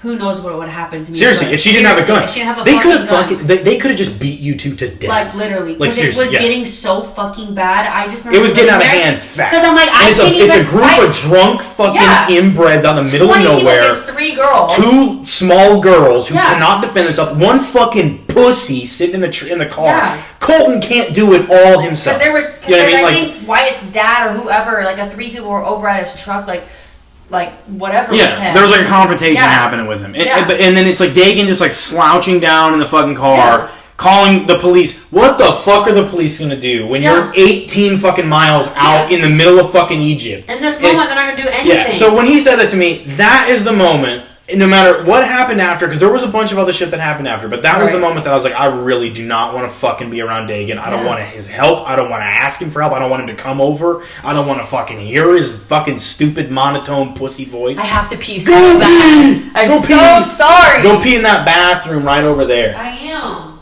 I have been. I can still hear you. Really? Yeah. Keep talking. Just you know, I was just like looking at little sound bars and your voice was still popping up on the thing. Can it still hear me from over here? Huh? Can it still hear me? Yeah. Well, I'm peeing. It can probably hear you peeing. I haven't had to pee for like 20 minutes, but I've been so involved in this conversation that I didn't want to leave yet. Well, it's about to get really good. I know. So yeah. Hold on. Now that my bladder's empty, we can really dig deep. Dude, that pussy. Anyway, okay, I'm back. Okay, so it was shortly after that I fired Dagan. Yeah. I was like, he did Toolbox Killer 3, and I was trying to make it work, but he was continuing to get on my nerves, and the situation with him dating Dakota only made it worse. Right. Because they were fucking insufferable together. Oh, yeah. And then you and Dakota eventually have an issue. I don't know if you even want to talk about it. Because it's like a completely not that's show. Take forever. Yeah. It's gonna take and forever. it's not show related. Dakota fucked Kaylee's boyfriend while living into Kaylee's house and also rent-free. fucking Dagan in my house. When you told her not to. Also got her a job. Yeah, got her a job. So that's pretty much and she was living rent-free, and then she did that. And then what did she say to you when you confronted her about it? She's like, well, you fucked so many guys that how was I supposed to know you actually cared about this one? Something like that. And I was like, you don't know anything about... Like, because me and Dakota really didn't start getting like super close until we started filming together. And when all that happened, we'd only been filming together, like a month or two? She came in October, and it was until, like, next spring that she... So, still, like, a couple fucking months. And I'm like, how do you know anything about my life? And, like, the thing is, like, the things that I would tell her are, like, past experiences or me just bitching about people. It wasn't meaning that I was seeing all these people at that fucking moment. I was just like, hey... This is what's been going on in my life the last fucking couple years. We haven't been hanging out because you've been with Wyatt. So, like, she grouped that into one as if that was all happening in the span of, like, 5 months. And I'm like, no. Mm-hmm. And, like, the guy that I was, like, talking to, like, he wasn't my boyfriend, but I was talking to him and I really liked him. Him and I had been, like, talking for, like, 2 months. And then, like, I remember she was showing me something on her phone that Wyatt was sending her. And then I saw his name pop up and I was like... And I wasn't even defensive. I was like, oh, like... You and Andy, oh fuck, I didn't mean to name it. Well, it doesn't matter. Nobody, doesn't matter. This person, literally no one is gonna know who this person is, and he moved to another state, so his name was Andy. Yeah. And so I was like, oh, like you and Andy, like, when did you guys become friends? Like I didn't know, like whatever. And she acted so sus because I only had brought her around my friends 2 times, my Des Moines friends 2 times. That was it. Yeah. So I'm like, how the fuck? And she's like, oh, like whatever, like we just like added each other the other night, and I was like, oh, okay, like. What, and I was like, so what are you guys talking about? And she just was like stuttering. Like, I can't remember what she was saying, but she was like stuttering. It was like a... And I just knew immediately. You know, like, when Dakota's lying or like telling the story, she's like a person in a movie lying. Yeah. Where they're like, what, me? No, I didn't. Like, it's like so like, you're lying. Yeah. Like, and I knew immediately. I was like, oh, fucking K. And then I'll never forget, like, so I still was like kind of talking to Andy, but I was pulling back because I just knew because I'm not fucking stupid. But then my friend Paulina... You're thinking. My friend Paulina, she was friends with me and Andy. Mm-hmm. And, like, she knew what was going on between Dakota and Andy, but because she was friends with Andy, she didn't want to completely rat him out. Mm-hmm. And so she had texted me, she's like, I can't, like, straight up tell you because, like, Andy is my friend too. She's like, but I do think it's wrong, and all I have to say is that Dakota is not your friend.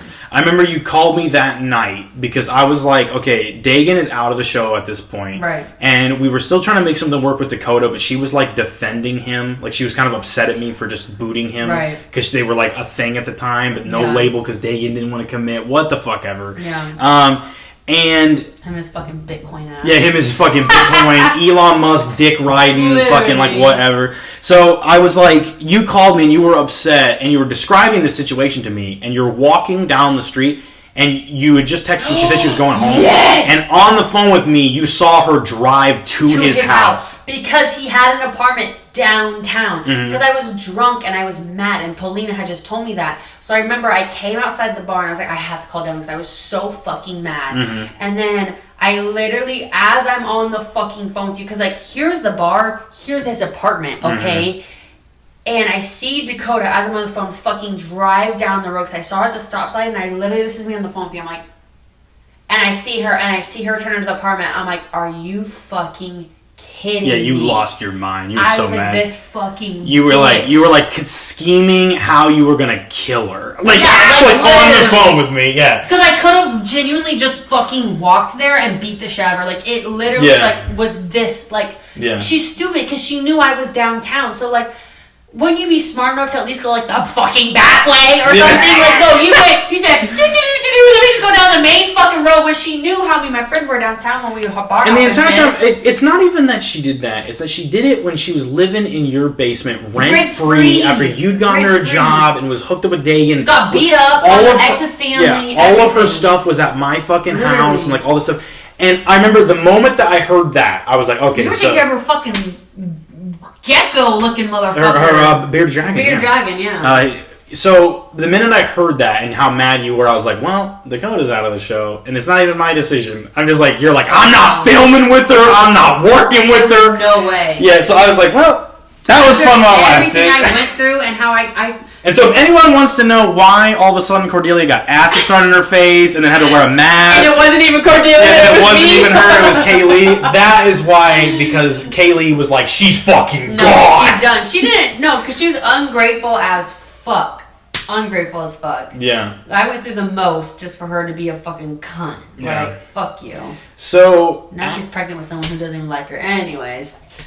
Yeah, she did. We did try to bring her back. She had a baby, not pregnant. Yeah, she did. We did bring her back in the fold about a year later, and it just wasn't working. No, and we tried, but we just. She's at a different place. Yeah. She probably doesn't even fucking remember doing any of these movies. So if also, for any of you listening that have a fucking thing for Dakota because of whatever reason, do not fucking message her. Do not try and find her. She doesn't give a fuck who you are. She's got a baby. She's got a baby now. She's like moved on. This is all, we're talking about fucking spilled milk from like that's like curdled forever. Yeah. Because Darkly Dreaming Dante, you guys did that scene. That was probably like the last big scene she ever filmed with us, was that fight scene. Which she was decent enough at if you watch the finished movie, but in the moment she was like terrible, you know. And that was the scene. I know that this is just like a funny story I have that maybe you can corroborate. So during that scene, Zach and Dagan and them are like upstairs. And I'm down there with you guys filming this, and I had like bullet points of what I wanted to have happen in the fight, and I was like, I want Vanessa to give Cordelia a wedgie to get views. Yeah. You know what I mean? Mm-hmm. And when I pitched the idea to her, I'm like, and I told her, I was very like open about it. I'm like, I want it to get views, okay? Because it just does. Yeah. And she was like on board with it, but she specifically said, she's like, have you ever been given a wedgie by Kaylee? I'm like, yeah, a lot. Since middle school. Yeah, since middle school. And vice versa. And so I was like, yes, I have. And she's like, okay, well, it fucking hurts because I was in cheerleader with her. And apparently that was like your signature fucking move. Yeah. That's correct. Giving bitches wedgies in cheerleading class or cheerleading class practice, whatever. Yeah. So yeah, she was like very afraid to film that part because she thought you were gonna like rip her asshole into 3 pieces or something. So it's just like a funny memory I have that I was like, I do remember. She's like, we had to retake it like 6 times because she was so scared. Yeah. Yeah, because she kept doing it in like an awkward way. Yeah. I'm like, it's not gonna. Yeah. I was barely like. Well, no, I wasn't even barely doing anything. I was doing it right, but not too hard. But she was like so scared that she wouldn't let it happen. And I'm like, you gotta let it happen. Yeah, if I gotta take it, you gotta take it. At that point, I don't think you'd been given a wedgie on the show. Really? Mm-mm. You'd been pantsed a lot. Pantsed a lot. Yeah. And like booty cheeks shot. Yeah. Climbing through the window, over Parker's shoulder. Yeah.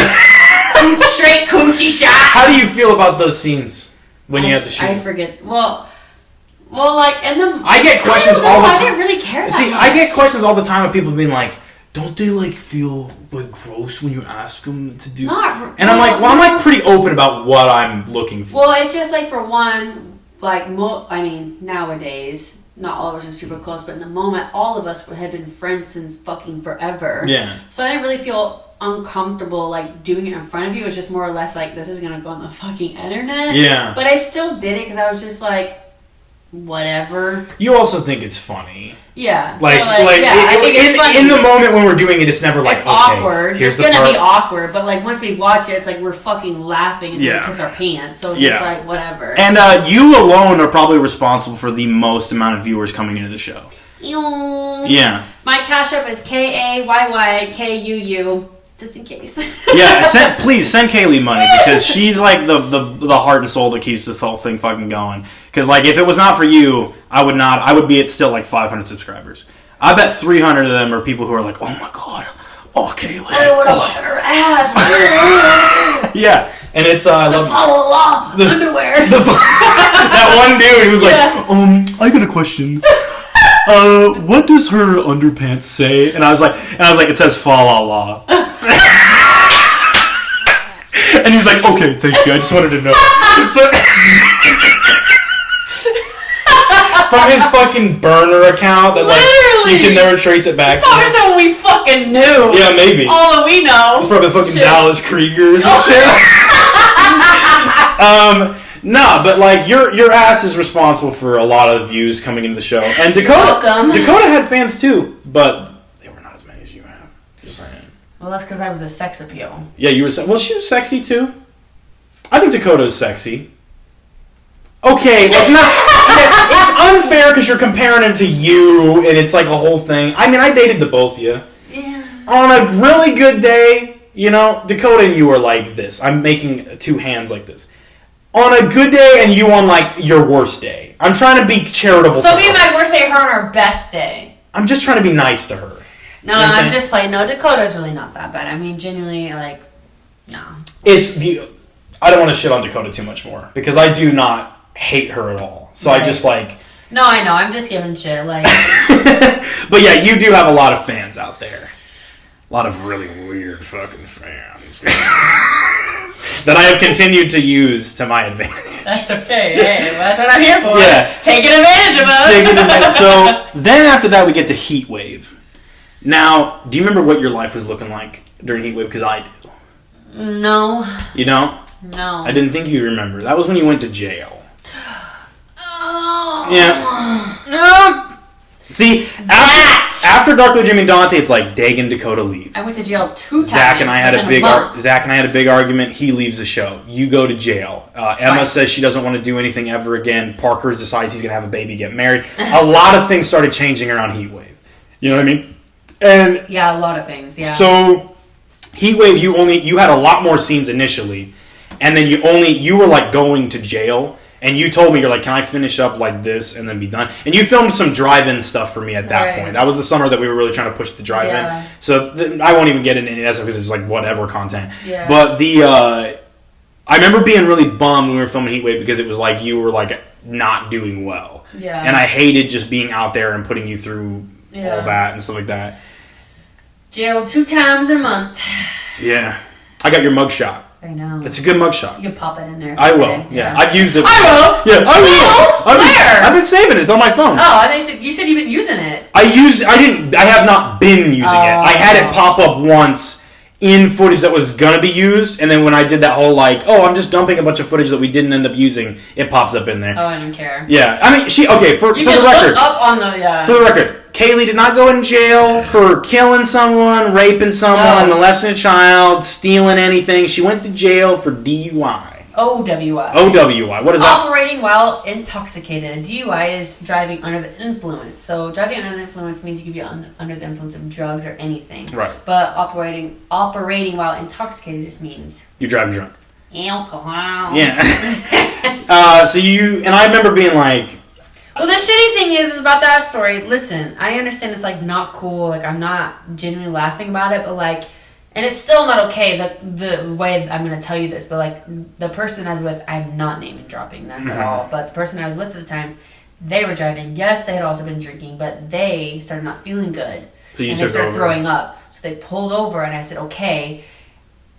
And I'm not condoning drinking and driving. I genuinely would have made it home, but I was swerving because they were throwing up everywhere and I was trying to help them. So I'm like looking at the road and we were like 5 minutes from being from their house and they're throwing up everywhere in their car and everything. So I'm fucking over here driving, trying to help them, like da-da-da. And when I saw the police lights, I knew immediately. Oh, I knew I was going to jail. I knew. Mm-hmm. There was no way I wasn't. I knew that. We had both drank a lot that fucking night, like, because we had went out super late, and so, like, we went to the bars downtown, and they closed in, like, 2 hours, so we were just, so by the time we get in the car, we're fucking wasted, you know?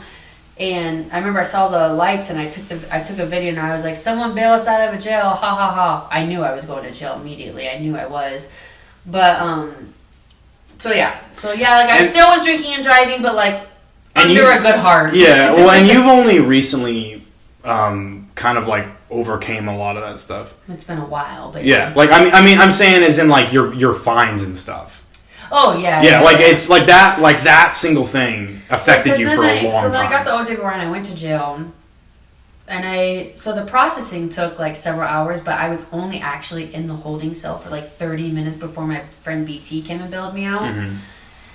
And him and I got into a huge fight that night, and then I went and stayed at, not name dropping again, but another person's house, because the person I drove home, they had to get picked up because so when we got pulled over, like, even the person that I was with, they were like, she's never really been in jail, like, are you really sure you're gonna, like, arrest her? Like, we can just get someone to come pick us up. Like, no, like, she was driving drunk, like, we're gonna take her in. And I didn't even know this conversation happened till after I got out of jail. He told me that. Mm-hmm. And he was really trying to, like, get me to not get in trouble, because the only time that I've been arrested, which I got out of it, but was still kind of arrested, was for my 21st birthday when I got hit in the head with a golf club. And disorderly conduct. That was the only time I ever got in trouble. And even then, like, it was our hometown cop who pulled me over, and he didn't put me in handcuffs, nothing. He was just like, you can drive back to the station, we'll follow you. Like, I got really fucking lucky. Mm-hmm. Anyway, so I had never really been in trouble. So that happened, whatever. But then a month later, I got in trouble because I was driving without a license. Some other things. Yeah. We don't have to talk about it. Like, but you had a rough patch there. Yeah. And so Heatwave, then all good things happened, which you were not involved with. Right. Around the time that you got out of jail and were starting to kind of like get your fines and stuff in order, we did Jeff the Killer versus Dante Graves. Oh my gosh. I don't really care about that one at all. Didn't care about it at all. Well, that's the first time you played Gwen. True. We had a sleepover that was really fun. Is that the one at Mason's? No, that would be Tubby the Clown. Oh, yeah. But we I don't know. I mean, I don't really care about that one either, which is the weird thing. Even though that's like the first time we meet Gwen, we get Dante and Gwen together. Jeff the Killer, I really could care less. Yeah, I didn't give a fuck about it at all. I really don't care. We were doing it just to get Gwen introduced, to try and kind of like introduce a new character after Barry had left the show. Yeah. And it was like, I don't know, it's just whatever. You know, it's fine. I go back and rewatch it, and it's good. I just, like, when we were making it, we were both, like, on autopilot. Yeah, I just didn't really care. I was just doing it. So next it was Son of Samhain, which is when you played Dakota's character. You played the witch. All I remember was staying outside of Fagway, pretending to have acid thrown in my face. That's all I remember. That was me, right? No, it was Zach. You're remembering something you were not there for. Zach had acid thrown in his face. Why do I remember being there? You were outside of Fairway putting on a mask. Oh, okay. But you shot a whole other movie, and you don't remember that? Nope. You walked around with a knife. You, like, smacked Parker. You had, like, wand blast Parker. Dr. Arachnoid showed up and beat up Cordelia, and you had to get beat up, and then she melts. You had to, like, vape out. That wasn't me. That was Dakota. No, it wasn't. You had a mask on because Dakota was not there. You had to hold vape in your mouth. I know, I remember that. I bet you remember me giving you that wedgie in the scene, because that was the first time you did, and you said it was, like, ultra fucking painful. Do you not remember this time of filming? Jesus I could show you footage of you interacting in this. And I remember that because it was you, me, and Parker out at Cedar Park, and I remember the whole mask thing, but for some reason I thought Dakota was there. But obviously that doesn't make sense because we're trying not to show her face. Yeah. That's why we showed like the clothes on the ground. And no, Tucker was there too, I'm pretty sure. Was he not? Nope. Alex was. Alex, it was the one that had the big vape because my vape... Tucker lended us his vape. Okay, I was going to say because my vape couldn't produce that smoke. So I remember we were hitting it and then like trying to put it in the clothes to make it look like it was vaporizing. Yes. Because my vape could never do that. So you really don't remember this one at all then, do you? No, I really fucking don't. Damn. I really don't. I remember that scene, filming that specific scene out at Cedar Park, but I don't know. I really don't fucking remember. So sorry to disappoint y'all. No, and then, well, I mean, that was, like I said, during, like, your really rough patch. Yeah, I was going through a lot. Yeah, so, Haunting of Munson House. I wasn't there. Oh, no, I was. Oh, my fucking God. Okay. That one wasn't too bad, but it was so awkward when it was like me and Mason were supposed to like make out and I just could not do it. Like I couldn't even like, we never even got a take of us even kissing once because I couldn't do it. So I was like, we're just going to pretend and it looks like shit because you can tell we're not kissing.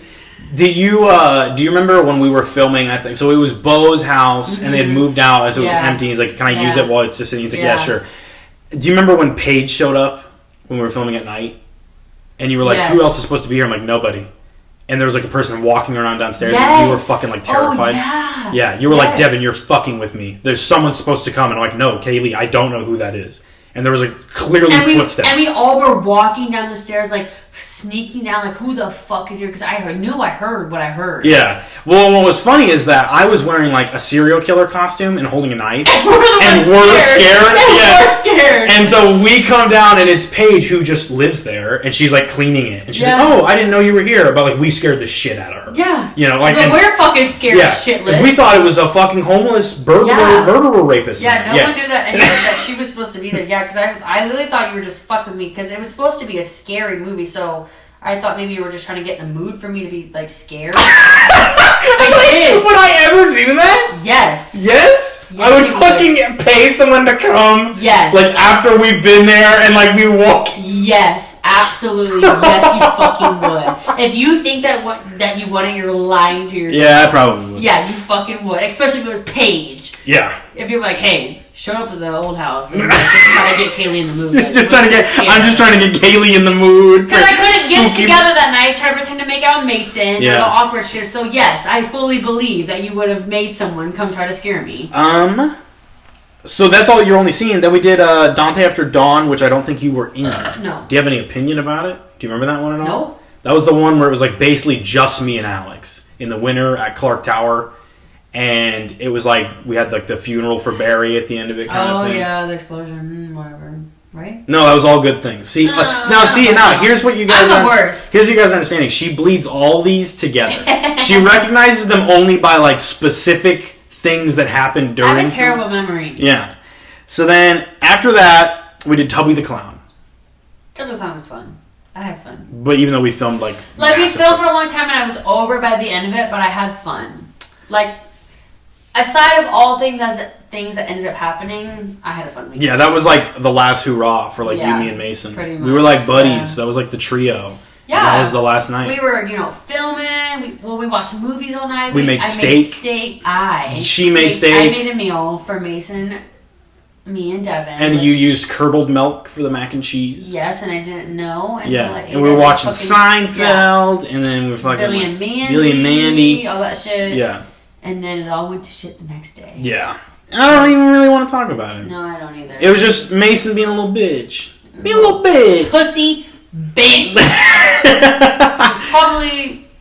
Never mind. Let's just, Yeah, he's a little bitch. She's just a little bitch, period. Yeah. So after Tubby the Clown, we did Heatwave 2. You played Gwen. Mm-hmm. You think... No opinion? Not really. I mean, it wasn't really that hard or anything. That was the day that you, me, Tucker were out at the lake, right? Yeah. And we ate the fucking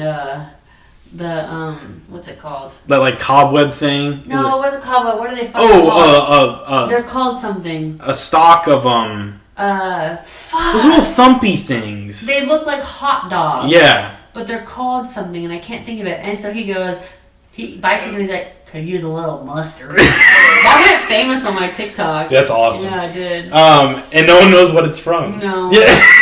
It's just Tucker in a fucking wig that looks like his real hair, this fucking gator shirt. Yeah. He bites into this, what are they fucking called? Cattails. Cattails. They're called cattails. Yeah, he's eating it like a corn dog. And he's like, could use a little mustard. Yeah. That video's fucking comedy. Yeah, it is comedy. No, I mean, that wasn't really too bad. It was like... The heat was it was fucking just hell. I mean, it's heat wave for a reason. Yeah, that was when I was working at Bun though, so I remember it being miserable during Heatwave 2, and that was like also we weren't not filming as often as we used to be. By this point, we're far into the episodes that were like hard to do, where it was we're just like slogging along trying to make shit happen. And then we did Samhain 3, the Apotheosis of Jack Carver. What the fuck is that? This is when you play. play. Am I in it? You're in it. Jesus Christ. Yeah. You play Arco. You fight Jack in a barn. We were at a cornfield. Yeah. Ran through a cornfield. Because that was when I had the shovel and I had to like beat him and all that shit. Yeah. I don't have very much memory. I remember, but I don't remember. It's funny that you can remember the earlier ones more. I know. The older they get, like the more recent they are, you're like, Like the last time we filmed, I'm like, was I there? Fuck. That was at your grandparents' barn. Mm-hmm. And I remember because I was scared because it was Parker, right? Or you. It was Parker. It was Parker because he wanted me to, he was like, just hit me with the shovel for real with the flat side, and I was scared and I couldn't do it. Mm-hmm. And then because then I had the fucking, your grandpa's, what's it fucking called? Police baton. Mm-hmm. And I was doing shit with that. And then we were out in the cornfield and da-da-da-da. Okay, I do remember that. Yeah. That's about it. And that was the last time you've ever filmed with me. There's no way. No, that's seriously. We have not filmed since last October, 1 year ago. Damn. You haven't filmed for a whole fucking year. What the fuck is up with that? I don't know. Well, we've been trying to get the ball rolling, but Kaylee don't want to. Are you sure that's the last That's time? the last. Of course I'm sure. I got it all written down right here. There's been times where we've tried, but nothing ever materialized. Yeah. Well, it's just like the last time we were filming with Grant and all of them, it's just like we never end up filming my stuff. Mm-hmm. Well, I had a situation that day, which wasn't necessarily the reason why we didn't film. We just didn't film me that day. Mm-hmm. And then weren't we supposed to film me like the next day, but like we couldn't? We were supposed to film with you again with Severin a couple weeks ago, and then... Oh, yeah. We're going to talk about that. It's too recent. We'll talk about it in a year from now on our next podcast. Well, I'll be in podcast until then, but we're going to wait a year to talk shit. Yeah, it was... I'm bummed, but at the same time, I've got like really big plans for you. I got so many plans. I got so many scenes. So many more... fight scenes, so many more pools to get thrown into, mud to roll around in. We're past that. We've grown up now. Let me think. I mean, we covered everything. Is there anything else you want to talk about? No. What the fuck am I supposed to talk? I want to talk about your belief in ghosts and the supernatural. You're frightened by ghosts. You fear the supernatural. I don't want to talk about that. You're scared of ghosts. Well, it's just like, whether you believe in ghosts or not, that's fine. Mm-hmm. But for me, I've had experiences when I was little, and I know that for a fact. Nowadays, like, I haven't experienced anything in, like, since, like, 2020. That was the last time I really experienced something. It was really fucking freaky, and it was at my old house, but that's a whole nother story. I'm not going to explain that specific situation. I remember us driving around when we lived at the apartments, and we were like, you want to go for a drive at like 2 a.m.?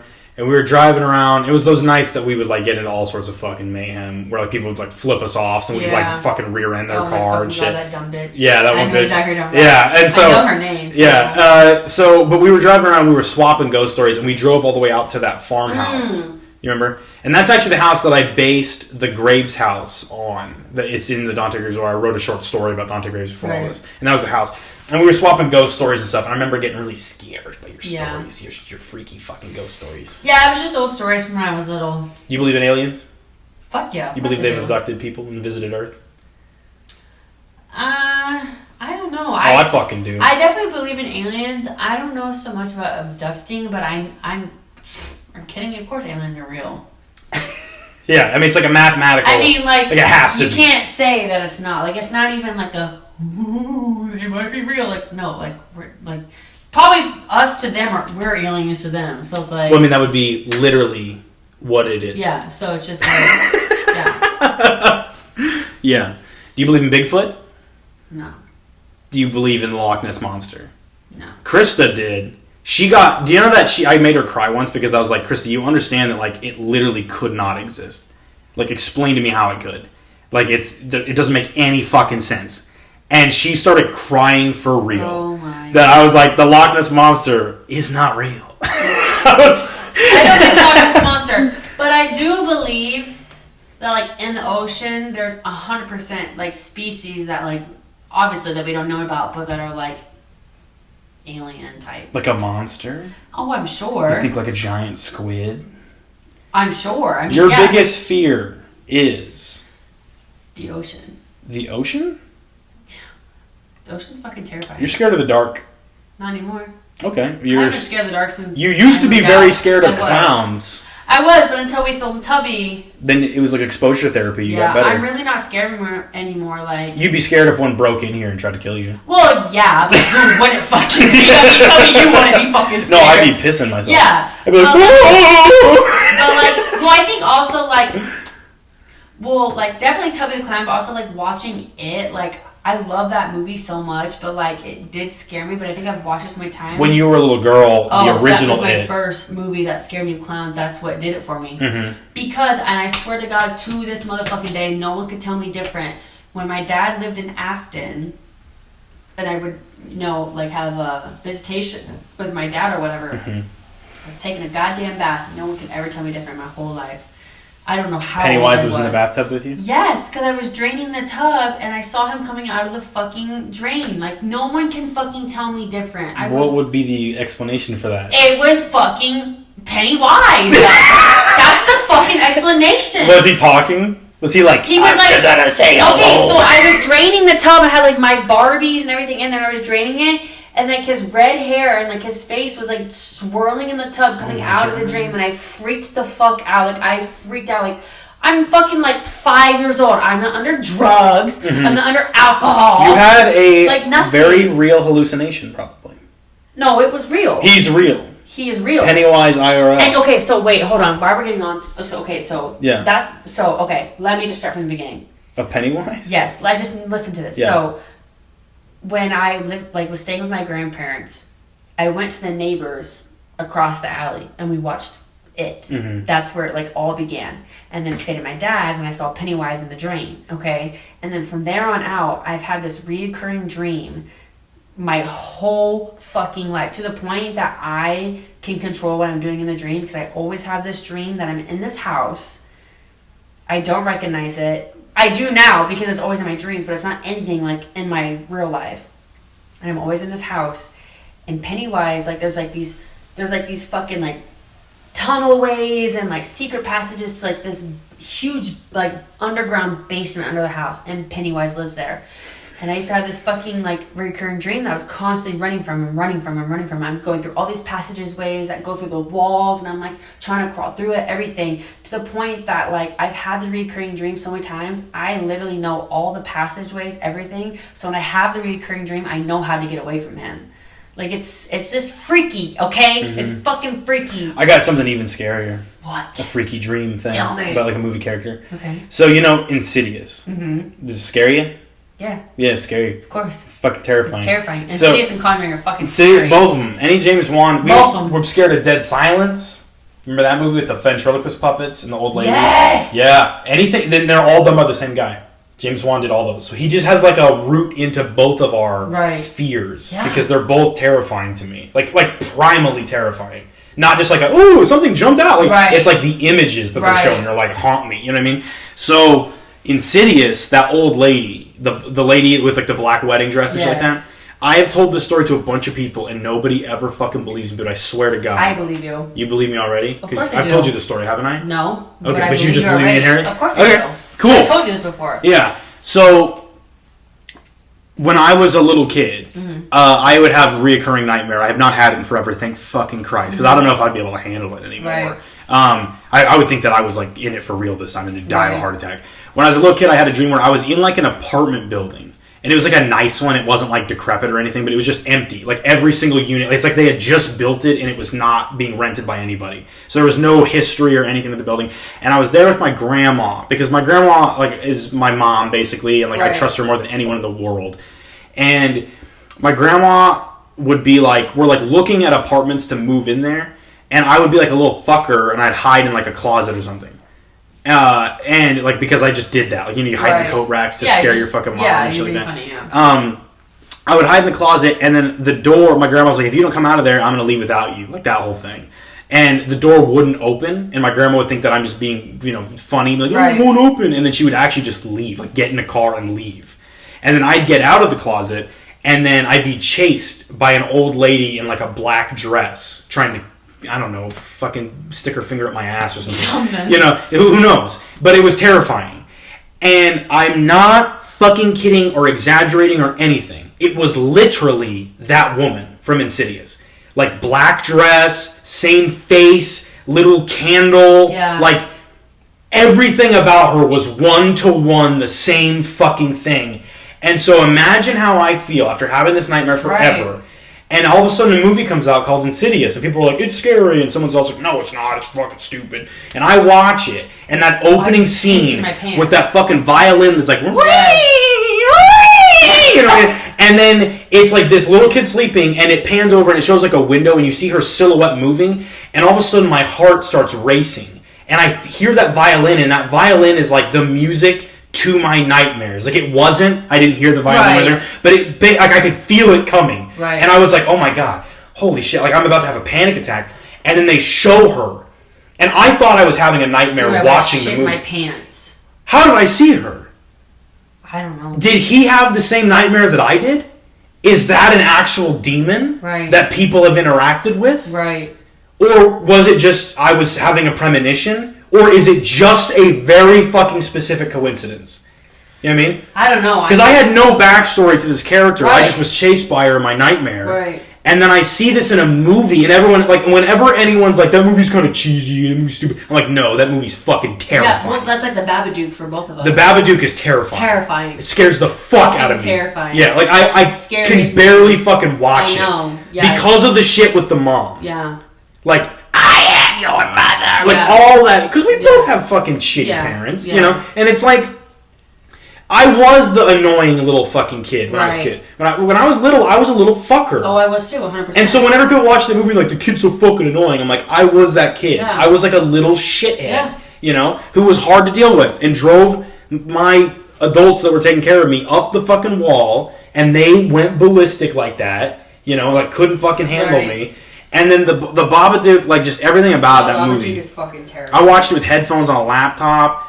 Movie that didn't scare me at all. Like, I think it's a badass movie, but a lot of people say it's fucking terrifying, and I just don't find... I watched it with headphones on a laptop at night in a basement, lights off, full volume, didn't get me. With the closet door open, all that shit. You remember my grandparents' basement, how fucking freaky it was.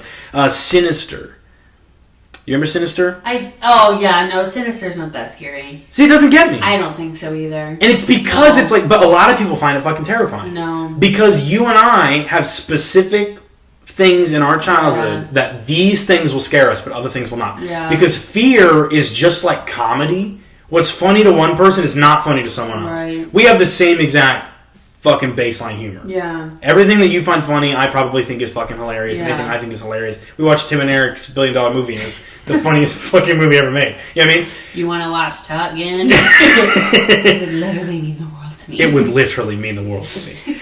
You want to watch it again? Yeah. But we are scared of the same things, too. Yeah. So, like, the Insidious terrified me. The first two did. Yeah, Insidious is scary. Yeah. Conjuring is scary, I think. I thought the first two Conjuring movies were really good fucking movies. I really like them both. They're terrifying, but they're really good. And I don't get scared by movies. It takes a fucking lot to scare me in a movie. And Hereditary scared me. Oh, yeah. That was fucking blood-curdling. It's just like, most movies, it's just the jump scares that get me. I don't get it. Something like Hereditary or Evil Dead, the new one that we just watched, that Rise. shit had me fucking no. You were so scared of Evil Dead Rise. Dude, and we were watching in the theater, and I'm sitting there fucking covering my eyes, because for one, I was anticipating jump scares, but also the mom was just fucking creepy. She's so evil. She just freaked me out, and I think a lot of it is just because when I lived in Missouri, and we had all that paranormal shit happen in that house, like, something resonates with that, and it just would freak me the fuck out. Like, I just can't handle it. I think it's also, without getting into like really fucking dark details, both of us come from homes that had a lot of domestic violence. Right. And so any movie where there's like a family that's being tormented by like a family member, that is going to strike harder. Yeah, it's triggering. Evil Dead Rise did not scare me as much because I'm like, chainsaws, boomstick, Evil Dead. But like when you were scared, I was like by proxy being scared of that movie. I was fucking scared. You were terrified. Loved it. One thing about me is I'm gonna watch a scary movie, whether I'm scared or not. I will watch it. Mm-hmm. Like I might be covering my eyes sometimes and peeking through my fucking. You ever see The Exorcist? Yeah. Scare you? Probably. I haven't seen it in so long. We should rewatch it. There's a new one coming out. I don't really like watching devil shit anymore. I'm not really. You're scared of the devil. I don't like. Do you believe in hell? No. You don't? No. But you're scared of the devil? No, I'm not scared of the devil. I'm scared of, like, spirits, like demons. But you don't believe in hell? No. Where do demons come from? They don't always have to come from fucking hell. Where do they come from, then? They just are? I don't know. I have weird beliefs, okay? You got, like... Well, you know, the average person really is a believe, like, there's a heaven and a hell, but, like... I don't know. It's you know, hard. I'm still trying to figure it out myself. So, the older that I get, I think I do believe in these things. I don't believe, you know, like that I've always been, like, very opposed to, like, religion and the Bible itself. Like, both of us have been like, this is fucking gay. You know what I mean? I'm not doing this. I'm also nowadays more spiritual than I am. I'm spiritual. I'm very spiritual. I'm more like the universe rather than God or the devil. I'm more the universe. I believe that there has to be... I don't know about afterlife. You know what I mean? But I do believe that, like, once a person is here and that the things you do when you're here do matter. Yeah. I believe that. I don't think, though, that it's like, if you don't go to church and do these things, no, you're going to hell. I never lived that my entire life. Yeah. But when I was a kid, I was fucking petrified of going to hell. Because they told me... So when you're a little kid, they say, like, hey, Santa Claus is going to come down the chimney and fucking put presents. And you're like, okay, because you're dumb. Yeah. So imagine an adult tells you, oh, I know. If you don't do this thing, you're going to go to this place called hell. Yeah. Where you suffer forever. And you'll fire. And there's fucking demons that'll fucking rape your little ass. Yeah. You know what I mean? My grandparents used to tell me that if I didn't read the Bible, I'd go to hell. Like, it was insane. It terrifies you. Because then you start, like, you sit there and you start thinking about your own thoughts and thinking that you're going to, like, you're going to think your way into hell or something. Right. And it's like... So, when I was watching the trailer for that new Exorcist movie, and the little girl is like, I don't want to go to hell, that, like, triggered me. Right. Because I remember being a little kid and being terrified of the idea of going to hell. Right. And it, like, I nowadays, I'm like, no, I'm not going to go to hell. Right. I'm not going to go to heaven either. I don't think, there's not a thing like that. I don't think there's a heaven or a hell. But I do believe in the idea that there are people who are pure good and pure evil. Yeah. I've interacted with people who I'm like, this motherfucker is literally evil. Right. You know? And so if those two concepts exist, if evil and good and right and wrong and bad exists, like, I believe in the idea that there are forces of sheer good and sheer evil that will things into existence and not. Right. And I do believe that, like, we have a say in kind of like our own destiny, so to speak. Yeah. Like, your own attitude will guide you in either a positive or negative direction. Right. You know? But I don't know. When it comes to, like, angels and shit like that, I'm like, no. You know? I believe in God and good and evil in, like, the metaphorical sense. You know? It's just, like, I think as, like, at a young age, especially, like, with, like, my mom's side, like, so my mom and my stepdad never been religious, but, like, my mom's parents and stuff, like, they were always Christians. And then on my father's side, they were always Jehovah's Witnesses. Which is terrifying. Yeah. And that's so like it's a just whole... like, well, and it's just like, I feel like I've known since a young age that, like, like, my grandparents, it wouldn't even scare me when they would tell me, like, this stuff. I would just get mad. Because something in me, I always knew that, like, I'm never going to be a religious type person. Like, I mean, I think it did scare me to somewhat a degree, and I feel like I felt like I had to hold up some kind of standard because I used to read the Bible and, like, read this fucking prayer every night before bed because I was scared. I was scared that if I didn't, but, like, something in me always was like, this is really not a thing and this is not true. Like, my whole life I felt like that. Yeah. And the older I've gotten... But see, now, here's the thing. Maybe you can relate to this. Did you ever find yourself believing in the bad parts, but not the good parts? Like, you believed you could go to hell, but you never believed that you were going to go to heaven. Yeah. Oh, yeah. Like, it was like the idea that, like, God loves you. Yeah. It was like, that's bullshit. The idea of, like, pure evil. You're I can see that. Yeah, like, I know I did. Which is a weird thing. Yeah, it is weird. Because it's like the fear. That's what's really dictating your thoughts. Right. You know? And when I was in high school, really before that, I was like, I'm not going to be afraid of any of this. This is fucking stupid. You know, I don't...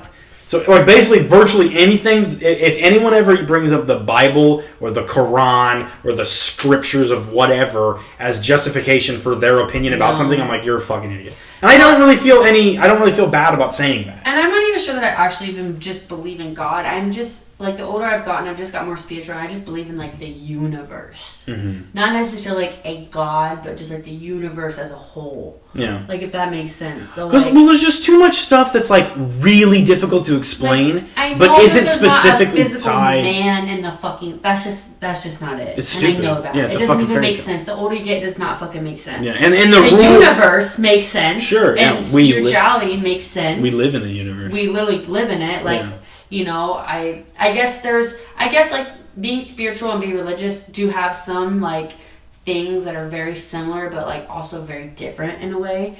You know what I mean? Like, I don't know. And like, I do believe in like afterlife. Well, I don't know if it's necessarily afterlife, but I do believe that like we are souls living a human experience. Mm-hmm. So I fully believe that after my human experience, that like there's gonna be something more for me. Like, I don't think that it's just gonna be like nothing. To me, that doesn't even make sense at all. I mean, first of all, like energy cannot be created or destroyed. Correct. We're made of energy, so we obviously have to go somewhere. What makes Kaylee is energy.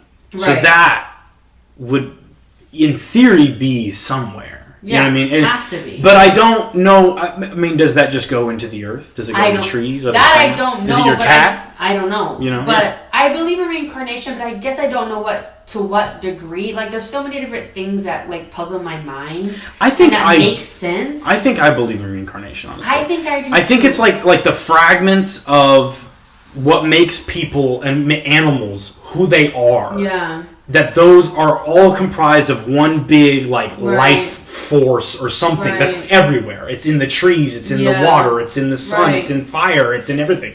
And when you die, it just kind of gets redistributed to other things, you know?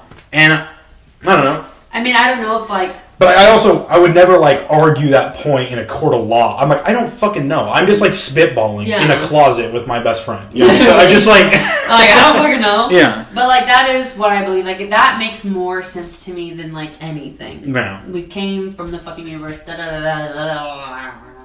Yeah. I don't know. That's just what I think. But death fucking terrifies me. I think about it every day. Death? Yes. It's so bad. Death is pretty gay. I think about... I don't like it neither. Yeah. Well, it can't be gay because I like gay and I don't like death. So it can't be gay. But I think about it often and I get in these fucking moods where I freak out and I try not to freak myself out about it. But death is probably... Actually, you ask my biggest fear, it's death. 100%. You know what my biggest fear is? It's not death. My biggest fear, genuinely. When you're a little kid, it's what's your biggest fear? And you're like, sharks, aliens... When you get older, your fears change. Oh, yeah. My biggest fear ever, I think about it... Losing someone you love. No, worse. I fear causing the death of someone I love. Oh, fuck. You know? I've never thought about that. I'm being stupid and I cause an accident while filming and a fucking chainsaw just goes into your face and you die. Oh, I've never thought about that. That's fucking terrifying. I'd kill myself. What would I do? I think about that all the time because it's I would never be able to live with the fact that I caused the death of a loved one. No. Well, yeah. You know, it'd be better if you literally just got horrifically murdered by some complete stranger. No, seriously. Because then I could at least be but seriously. Yeah, because it's okay, I at least know that there was some evil fucking asshole that I could, in theory... you knowing that you're not evil, but you're going to feel evil because of something that you did. Yeah. That was and I would... You'd replay it over and over. If I had just done this. Yeah. Every fucking waking minute. Oh, yeah. You'd never be able to accept it, you know? If you just died of any other cause, I'd eventually be able to accept it. But I wouldn't if I did it. Oh, hell no. No, I couldn't. That's my biggest fear. I've never thought about it that way. But my biggest fear is death. Yeah. Death of me and loved ones. For sure. Yeah. I don't want to go that deep because I think about people that I care about dying all the time. Then I get really depressed and it's just a whole fucking repeating cycle. Yeah. And then I just try really hard not to think about that shit because it's why do I want to spend my living times thinking about death? Yeah. I think about death when I die. So here's, I used to be haunted by these thoughts also. And then it got put really well for me once. And I think about it every time. Okay? So what can you do to stop your loved ones from dying? Nothing. And I think about that too. So all you can do by thinking about it, the only thing it affects, it does not affect whether or not when they die. it only affects the time you have with them. That's all it affects. Yeah. You know what I mean? So I think about that all the time whenever I think about anything. Whenever I like start thinking about death and I get super anxious, like what makes me feel better is just like, okay, I can think about my grandpa who passed away and like all these people passed away. I'm like, this is gonna kind of sound weird, but it's like if they can do it, like I can do it, I'm gonna be okay. Mm-hmm. And I have full faith, like 100% full faith that I will like see or be with them again. So that gives me a lot of comfort when like I start feeling really anxious about that kind of thing, because like it's just more or less like I'm anxious about the fact of dying and like being nothing. That's what scares me, is being nothing, like just gone, and I don't even know that I'm gone. That's what freaks me out. I get comfort knowing that, like, or thinking or believing, because I really don't know, but like that when I die, like I have somewhere to go after that, and I will be with people that have passed that I care about. That's what gives me comfort. So I think a lot about the like being nothing idea, because like you know, like you don't remember you don't remember you before you were born, right? You were nothing then, right? You know what I mean? So I was hearing Kevin Smith. Do you know who Kevin Smith is? No. He's Silent Bob from Jay and Silent Bob. Oh yeah. You know, he died. Really? Like he's alive now, but he died for like 8 minutes or something. Oh yeah. He had like a heart attack and shit. And he was talking about like what it felt. I think I might be fucking up this story, but it doesn't matter. The point is still the same. He was talking about what it felt like when he died. When it was like, because he was not alive for so long. It's like this is what death literally does feel like. He's like, no, there was no light, there was no fire, there was none of that. He's like, what it genuinely felt like was like just floating above everyone and everything, and you just had no cares ever. It's just peace. It was like just complete peace. Yeah. Like you could not. He's like, you can't even describe it, because even when you're sleeping, you think like, oh, it's like, so I'm sleeping. He's like, no, because when you're sleeping, you're still thinking about things. He's like, imagine just every single thing ever. You're not worried about it. You're not missing anyone. Right. You're not craving anything. You're not thinking, oh, I got to make sure I do that. You're just nothing. That sounds like all right with me. Right. You know? Like, as long as I know that I'm still like somewhat a conscience. I can't say that. You want to be a ghost. I think I would rather be a fucking ghost. I'm not gonna lie to you. But like, I hear that a lot of stories of people who've like died and came back. Like, a lot of them say the same thing, that like there's really not much to it. You just feel literally at peace. Like, it's undescribable unless like you feel it. They always say like you feel at peace. Do you know animals? Like when animals die, they're the only, like human beings are the only things that like really try like fear death. Animals die and they're just like, okay, I'm dead. Yeah. You know, like they're like, it's my time. Right. They don't fear it at all. Right. As if they had lived before, or that they know what death is. Like they just, you know what I mean? But and I'm not even thinking of it like that. It's just like they just don't. It's not in their instinct to be concerned about it. Well, we also have more complex brains than a lot of animals. But I mean, we don't have more complex brains than orcas. Orcas are a lot smarter than us. They are able Pigs to. Pigs are really smart too. Pigs are super smart, but they're only as smart as like a 5th grader. That's what I've heard. Oh yeah. But like orcas though, their minds are so complex. Like they're able to experience like ours. Like they basically explained it once where there's like, here's our spectrum of emotions. I'm holding up very two small hands, and their spectrum of emotions is like so vast. Like they feel love and hatred and brilliance and comedy, like all these things, so much more passionately than us. But even they, when a loved one dies, they're sad. But when that loved one is dying, that animal is not like afraid of moving on. Right. So it's like, because it's almost like it knows. It's like this is why just. Do we? Don't know. I have no answer for you. I don't have one either. Yeah, it is just a thing where maybe it's because we're at like the bottom of the level. Maybe we haven't moved on to those other things, you know. Like, so we fear it because we've just never done it. Yeah. I don't fucking know, you know. But I mean, like, I know like animals obviously have like a will to live. Like if there's a fire, they'll move out of the way. But it's like when an animal is dying, they're not like screaming out and like this whole thing, you know. Which people don't really either, you know. But however, I don't even know if we want to talk about it. You have been with someone when they died, a complete stranger. Who? You at your work. Oh yeah, all the time. But they're not really necessarily a stranger. But I get what you're saying. But yeah. But like you saw a person die. Multiple times. You've sseen many people die. And that's probably why it permeates your thoughts so much. Yeah, that's true. But the thing I told you when you were very upset about that one guy, because it was just like, it was the first time it had been like right in your face, like in front of you. And I was like, well, like you did like the best thing you could possibly do for that guy. Which is like, my biggest fear is not really dying, it's dying alone. I don't want to be, I said before, I'm like, I'd be fine if it was painful. Not really. I don't want to be that painful. But I really, really don't want to be scared. That's like the only thing. I don't want to be scared either. I'd rather be in pain than be scared. That's what I think about the most is like, I know this is so like really deep, but literally just the other day, I was going through my moments of thinking about death, and I do this thing where I like come up with these like scenarios in my head, obviously, and like the biggest thing that scared me, one of the things that I thought about in my head is me saying I'm scared like while dying. I can't do that. I don't want to be scared. Like I do not want to be scared. That's definitely like the biggest thing. I just don't want to be scared as I'm like progressively dying or like about to die. I don't want to say like I'm scared. Yeah. I want to be able to say I'm okay, I'm at peace. Yeah. You know what I mean? Yeah.